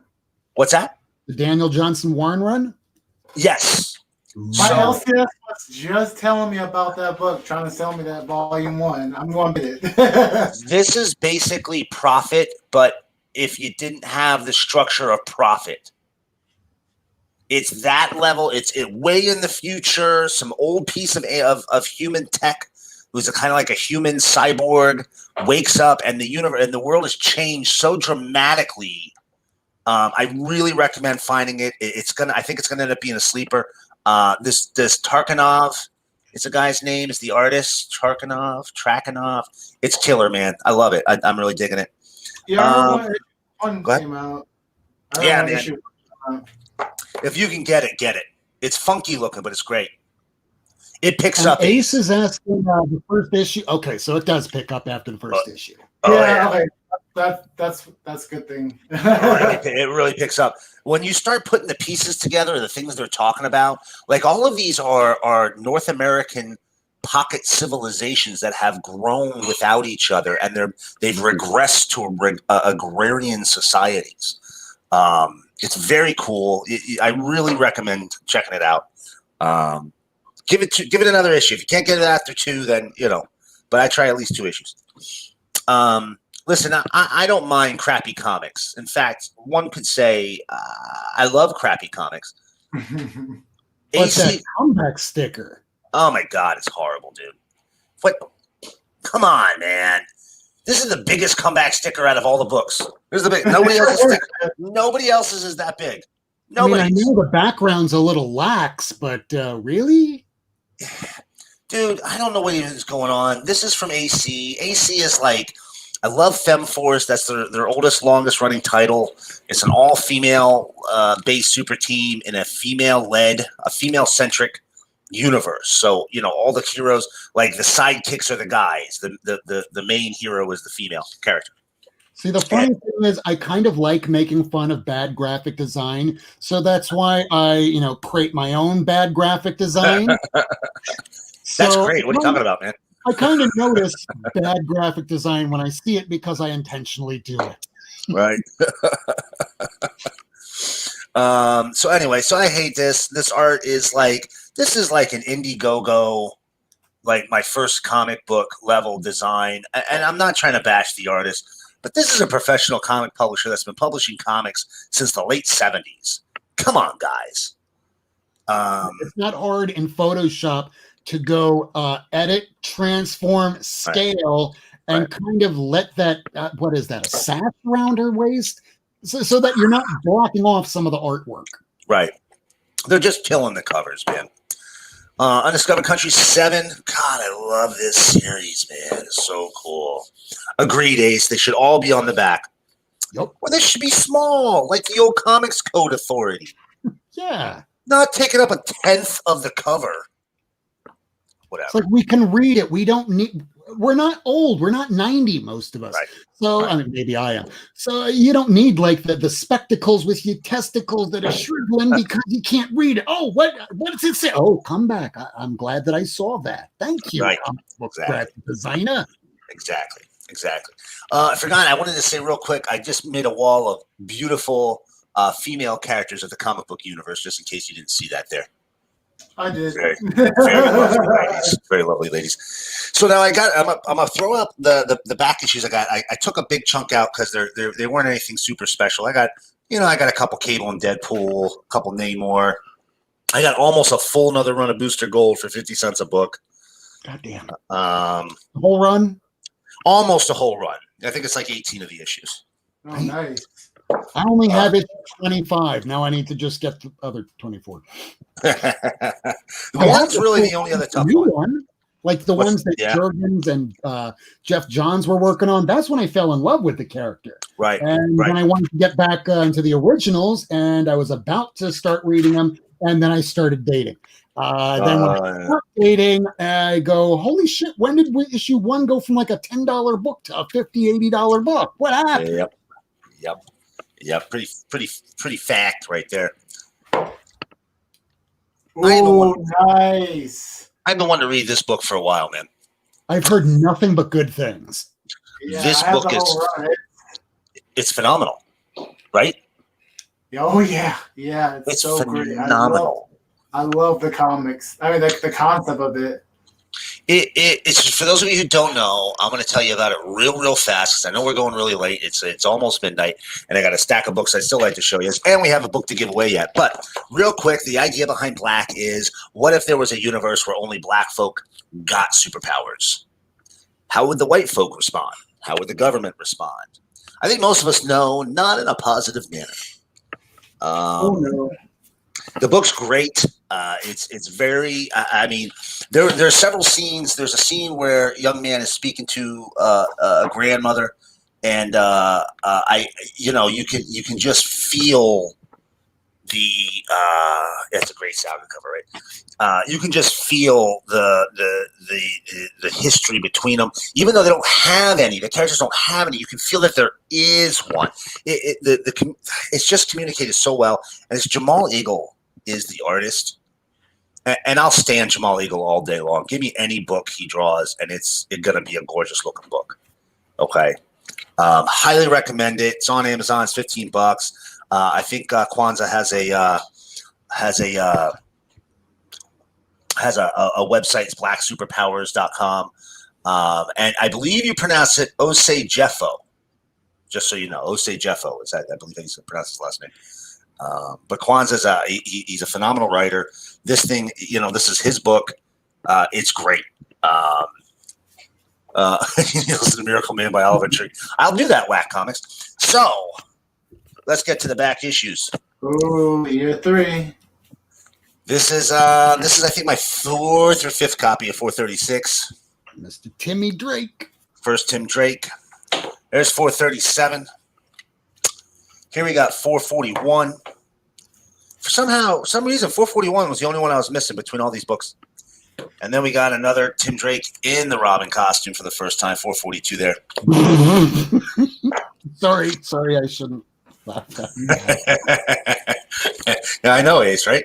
For those that only listen to the show, Ace McGrath just said, what are you talking about? White people are always super nice and rational and understanding. I can't even think of that. Listen, I'm a white people, and even I know that's bullshit. All right. And I know that because of family members. All right. And Facebook. Oh yeah. Detective Comics 544.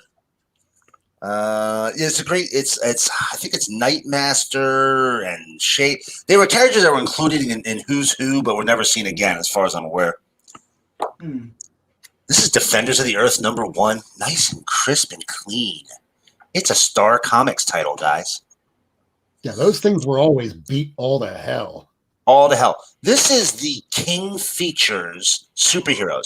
Mandrake the Magician, Lothar, Phantom, and Flash Gordon, along with their kids.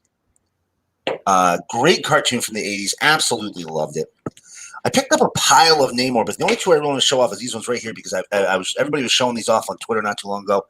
We have number 11. Oh, nice. I'm alive. And we have number 12 with the Invaders. And then, I didn't get God of Thunder, but boy, I got some sweet Thor books. First up, $3.90. Here's a $1 book. Now that one was hot. It's not as hot as it was, but it's a real nice copy. Number 440 here with the Thor core. Ooh, I like that issue. Pure and simple. You put Beta Ray Bill on a cover of a comic book, and I will buy that comic book. Thor #1 from the Heroes Return runs. This is when they first came back to Marvel Universe proper. Is that John Romita Jr.? It's probably JR. It looks horrible. No offense if you're a fan of JR. Yeah, that's when he's trying to get down the let me see how fast I can crank these out so I can make more money, which I have no problem with, but we kind of do. All right. And then I got Thor #1. That was a good run. It's a great run. I had most of it. I had I think a second print of the first issue or like a fourth print of the first. It was a crazy print. Whose run is that? Is that Fractions? This is Straczynski's. Oh, Straczynski. Oh, yeah. He had a good run. Great run. I was reading Thor. That was when he first came back after Civil War. So there's one. That's the first print of 1. There's issue 10. I had up to 9, but now I got 10, 11, 12, and then it goes from 12 to 600. Yeah. Now, I didn't get 600 on, but then I did get the finale, the giant-sized Thor finale. All out of the dollar bins. And for those people that didn't know who this character was, he was when Valhalla fell or the All of Asgard fell, they had to go live in like Broxton in the middle of nowhere. Yeah. And so you have, Sif finding this poor little nobody, this guy, who winds up becoming kind of like Percival from like the Knights of the Round Table until he winds up dying in this issue. And you like him, but then you don't hear about him ever again. But it was a great story. Great story. Transformers #70. Guys, the series ended at number 80. The last dozen issues are really tough to find. See that? Oh, yeah. Melting into each other. That's Megatron and Ratchet. Wow. Yeah. Uncanny X-Men #400. Covers like that recently. Melting together. I think so. I think they did. Uncanny 400. Lady said ignore pretty much everything in the 300. Start picking up and get 400. So, Chuck Austin. $1 book. Yep. Aliens, Predator, Deadliest of the Species #4. These are really tough to find, guys. Mm-hmm. That's Claremont. Yep. No way. Holy crap. Claremont wrote Aliens, Predator. I had no idea. Oh, hold on a second. Hold on. Whoa, back up. Chris Claremont was allowed to write something that was not Marvel. Isn't he paid not to write comics by Marvel? I don't think it was during this. I don't think it was during that period. Paid not to write comics. I know. They don't want him to be not working for anybody else. Just don't write anything. We'll still put your name out there, but we own you for the most part. Yeah, I guess not on this. I don't know how this worked out, but here's the thing, guys. Anything Aliens, Predator from Dark Horse, you ain't never gonna see it again. Nope, blowing up. Get it. Put it in your hands. Comico Primer #1 from Volume 2. This is right before they went under, and that is Mr. Brian Azzarello. G.I. Joe America's Elite. That's just a badass cover right there. I don't even collect it. But it's DDP. You see DDP on something, there weren't a lot of them printed. All right? Yeah. Savage Dragon #1 from the miniseries, the volume 1. And then just a couple more here real fast. I found some of those. Remember how we were talking some of those spawns or real low print runs? Oh, yeah. Number 278, that's about 15,000 print run. There you go. Jeez. And this is 279 cover D, the black and white version of the Walking Dead homage. Ooh. Now, they had the color one, too. I went with the black and white just because I liked it better. Smart. And now my last 3 books here are going to be some Silver Age goodness. Well, I guess one's technically bronze, but it's going to be Western Publishing, or as many of us know them better, Gold Key Comics. Turok, Son of Stone, number 98. No way. Dude, this series, it went like 150 issues. I didn't know it went that long. It was long. This is 98, and there's at least another 30 issues after this. And then the last 2, I was real happy about these. First of all, Mighty Samson, number 5. She's a little beat up. She's pretty. And the Piece de Resistance, Mighty Samson, number 2. This is a real high-grade copy. And so it's got some dingers there, but this is a pretty high-grade copy. Most Gold Key books look like somebody rolled them up, stuck them in their back pocket, and sat on it before it got to the newsstand.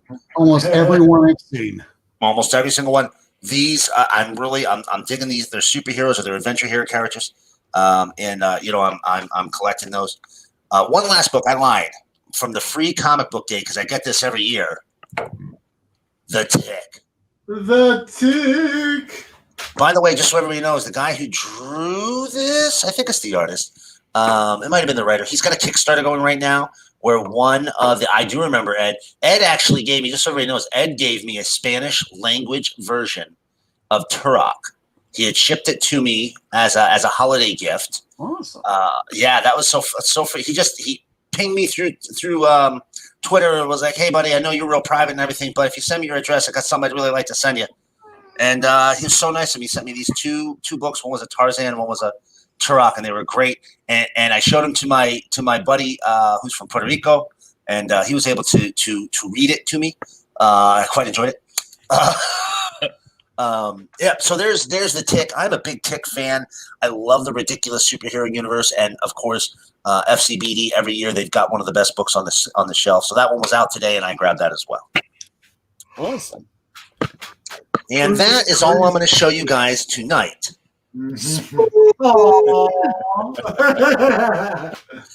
okay, because I have a pretty full briefcase that I wound up picking up today. Oh, yeah. On top of a full run of Thor that came today. So I would throw up the graphic normally, but I have a cat in my lap, and I have to do this where I don't destroy all the books that I picked up today. So let's hope I don't do that, right?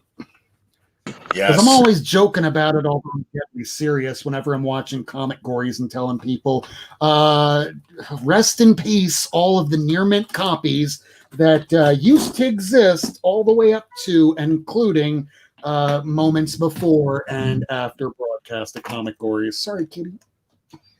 Kitty's like, what are you doing? I'm more important. Yes, Kitty. All right, it was a pretty big week. And this isn't even everything because all of those free comic book days, I wound up putting in people's stacks along with a few other goodies because it's been a few weeks. I did not mean to have these things shipped so late, but my schedule has been insane. So why don't I go ahead and jump cameras over to this?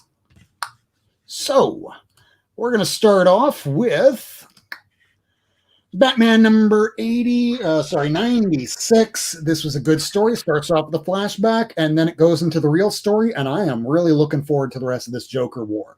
Although I'm still not seeing anything that relates to what happened in the last issue of Batgirl yet, because I'm still wondering how the Joker's functioning at all.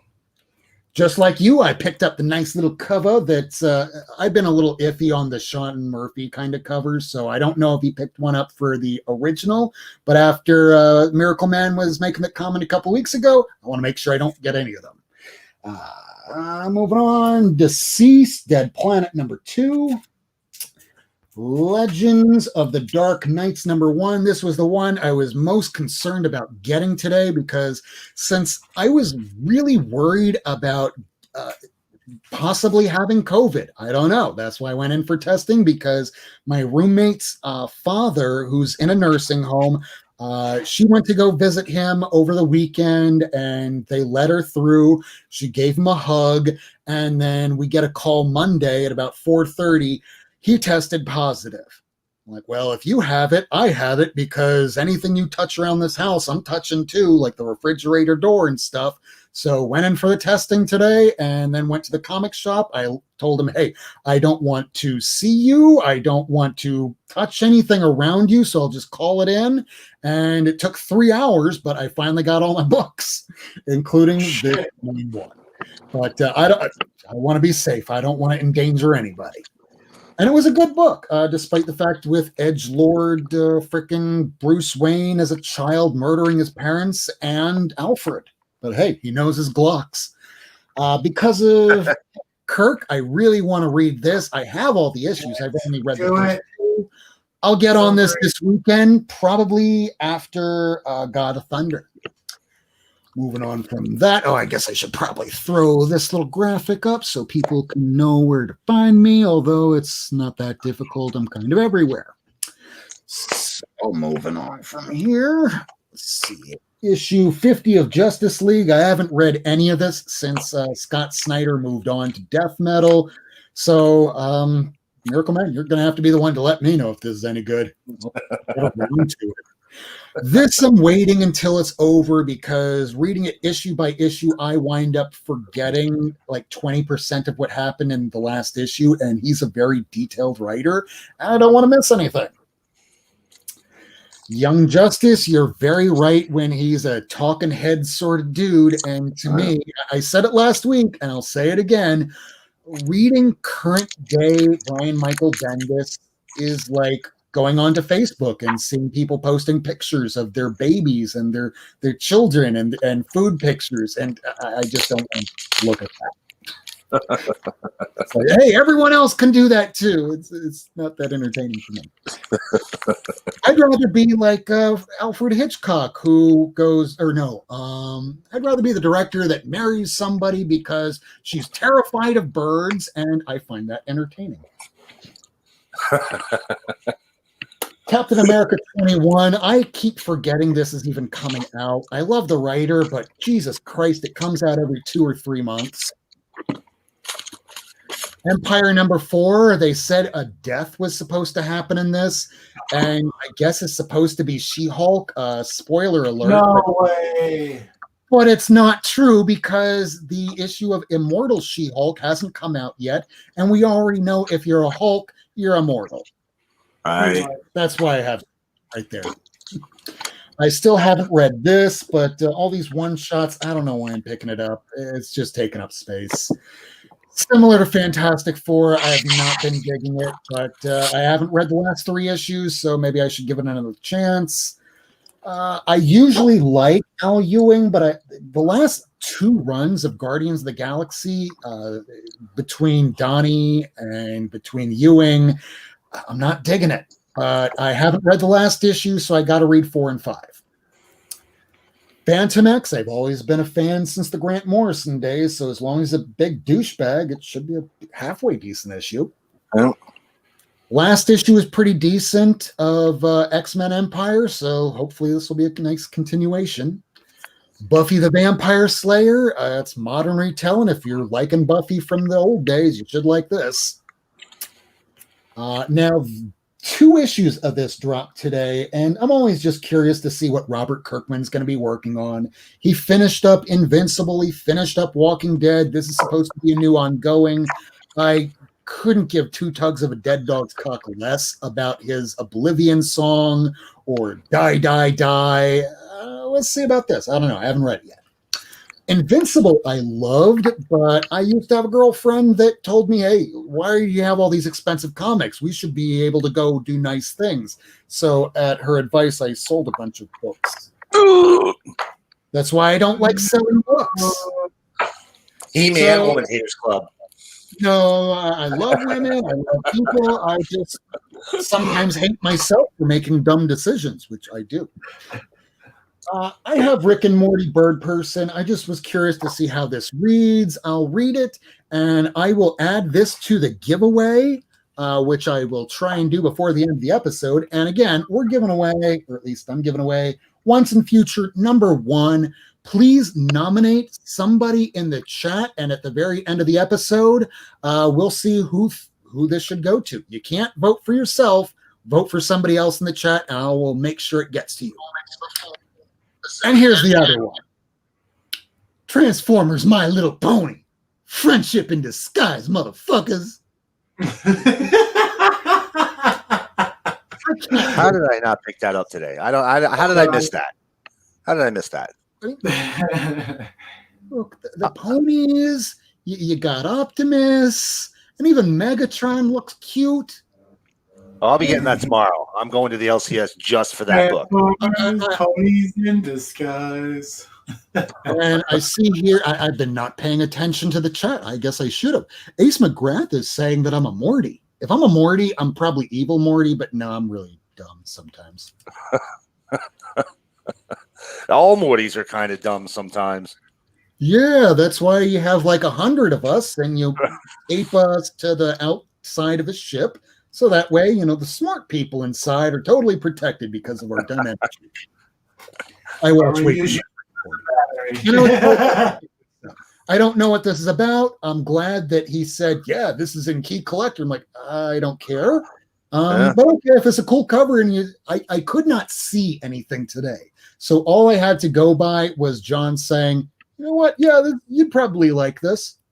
Well, based on that recommendation, I'll take it. Looks cool, but then I find out it's a role-playing game, and I'm really shitty at games. It is an old role-playing game too, man. Is it? I played that back in college in 1996. Shows you what I know. So that's old. Now I feel old.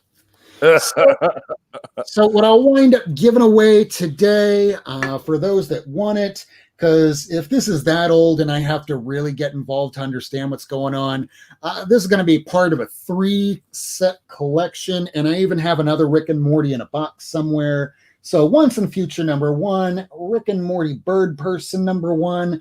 I will also have a Rick and Morty in Hell #1 and Vampire of the Masquerade.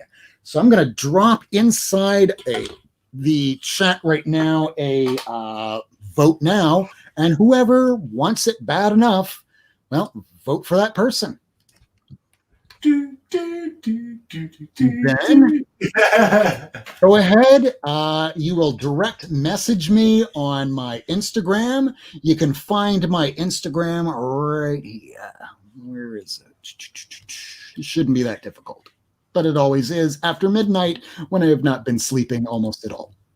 We still have 15 people watching, so they want that book. Yeah. Someone wants it. So go ahead. Who wants it? Vote for somebody else in the chat. This is why it's a community shout-out episode. It's not about ourselves. It's about everybody else in the community. That's what ties us together. So I know it's close to midnight. Don't nominate it, please. Don't nominate. I nominate nobody. Nominate Ace. I nominate Sant. Sharon. So there's one for everybody so far. We got one for Sharon. We got one for Simon. And we got one for Ace. Past midnight, and I kind of want to go to bed soon. So somebody vote for one other person. Come on. It's late. Vote now. We got one more person to vote. Oh, we got two. We got two for Sharon. Book. So Sharon, I don't know if you're still watching, but I will get with you tomorrow, and I will make sure these books get sent out along with everything else that I've been meaning to get out for the last 2+ weeks. I've been running around to hospitals working way too long, and then having to run around because since I can barely pay rent, I'm the little bitch of the house. So I don't feel bad about that, but I do feel bad about the fact I'm not making nearly as much as I used to, but that's why I do what I can on other ways.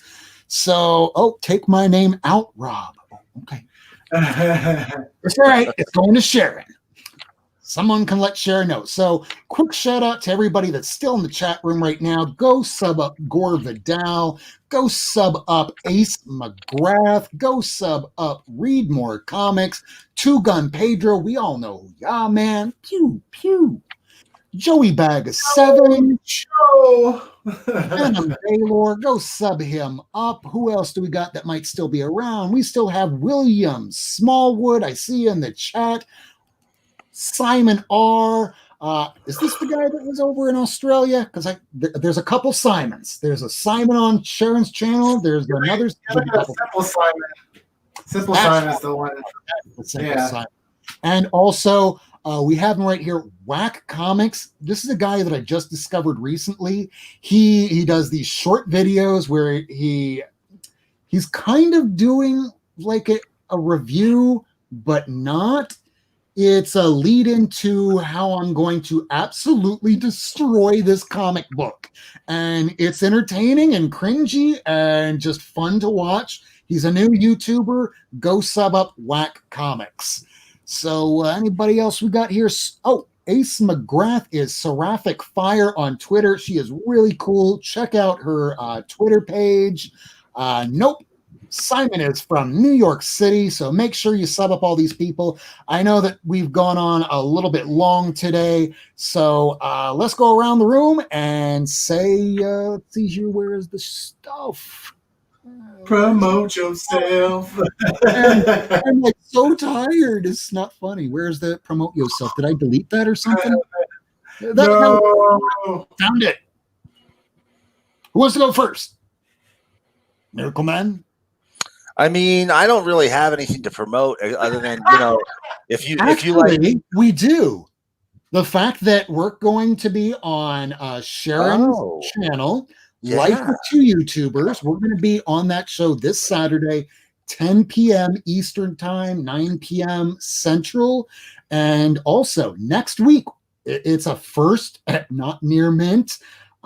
We actually know what the subject's going to be next week. That never happens.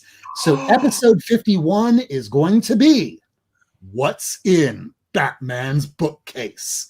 And why is that? Because, take it away, Miracleman. We are going to have on as our special guest Batman's Bookcase, the comics bookcase. He's a Twitter account.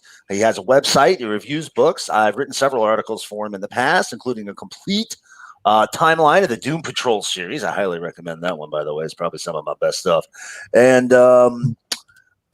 he will be on talking about his Kickstarter, which, by the way, launched yesterday, maybe the day before, and was fully funded in 24 hours. Hey, Ed, thanks a lot for coming out.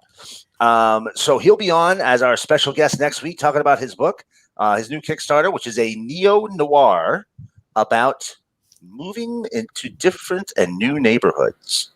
Very interesting sounding book. So head on over and check that one out. Hold on a second. I'm going to tell you what it is. It's like I said, it's already funded. He's working with somebody who has done a Kickstarter before, although it is his first Kickstarter.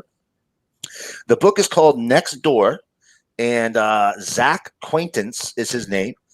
He's the writer, and he's worked for The Beat. He has his own website, comicsbookcase.com, and we'll have him on next week. Awesome. So those that are out there watching, do smash that like, do subscribe to this channel, and hit the bell for notifications. You really don't have to. We only do this show once a week, every Wednesday, 10 p.m. Eastern Time. And the next step to promote yourself is, if he's on the show, you got it. It's the Comics on the Mind Hour. Well, hello, everybody. You can always find me here on Not Near Mint, but I also do another show every Thursday at 9 East Coast time, not West Coast time. So it's a little late for most of you guys, but if you're up around that time, come to the Teacher's Lounge where we talk about many topics, topics about comic books, talking about teaching lifestyle, and all that other good stuff in between. If you have time, come on by. It's me and myself. It's myself and Gorilla Todd Comics. great dude in the community. If you guys are interested, but that's me. And hell yeah, I knocked myself out of the chat. I do it about every episode at least once. At least it's not right in the middle of a sentence like how I kind of usually. Oh, well, that's pretty good. Well, this is Not Near Mint Crew. Hey, I almost thought for a second I knocked myself out. So smash that like. Make sure to tune in 10 o'clock next week. Also, my comic book shop that I go to, my LCS, his name is John Freshly. You can find him over on Instagram at Miami Fresh Comics. He will be doing a live auction and claim sale this Sunday at 11 a.m. Eastern Time. If he doesn't start right away, sometimes it could run a little bit late, but he goes a couple hours doing it. And if it isn't on his channel, check over at Magic City Comics, because sometimes he does wind up putting stuff up there. Otherwise, we will be on Sharon Life with Two YouTubers channel at 10 p.m. Eastern Time this coming Saturday, and next week will be Batman's Bookcase. So thank you for tuning in. Join us next week, 10 p.m. Eastern Time. As always, we do this weekly. Haven't missed a week except once when the internet kind of went out. Hopefully that doesn't happen anytime soon. So this is the crew. Good night, everybody. Night, everybody. Peace. Shit. I just realized this. When I knock myself out of the chat, I need to redo things, like sharing my screen.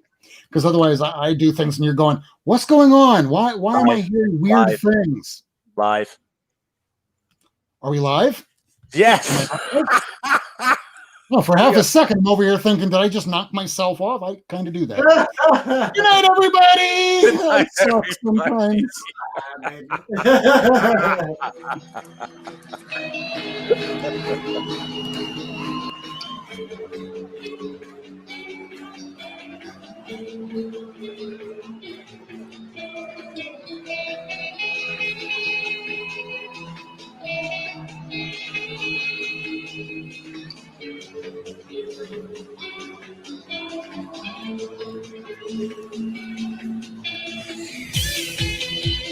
Thanks for tuning in.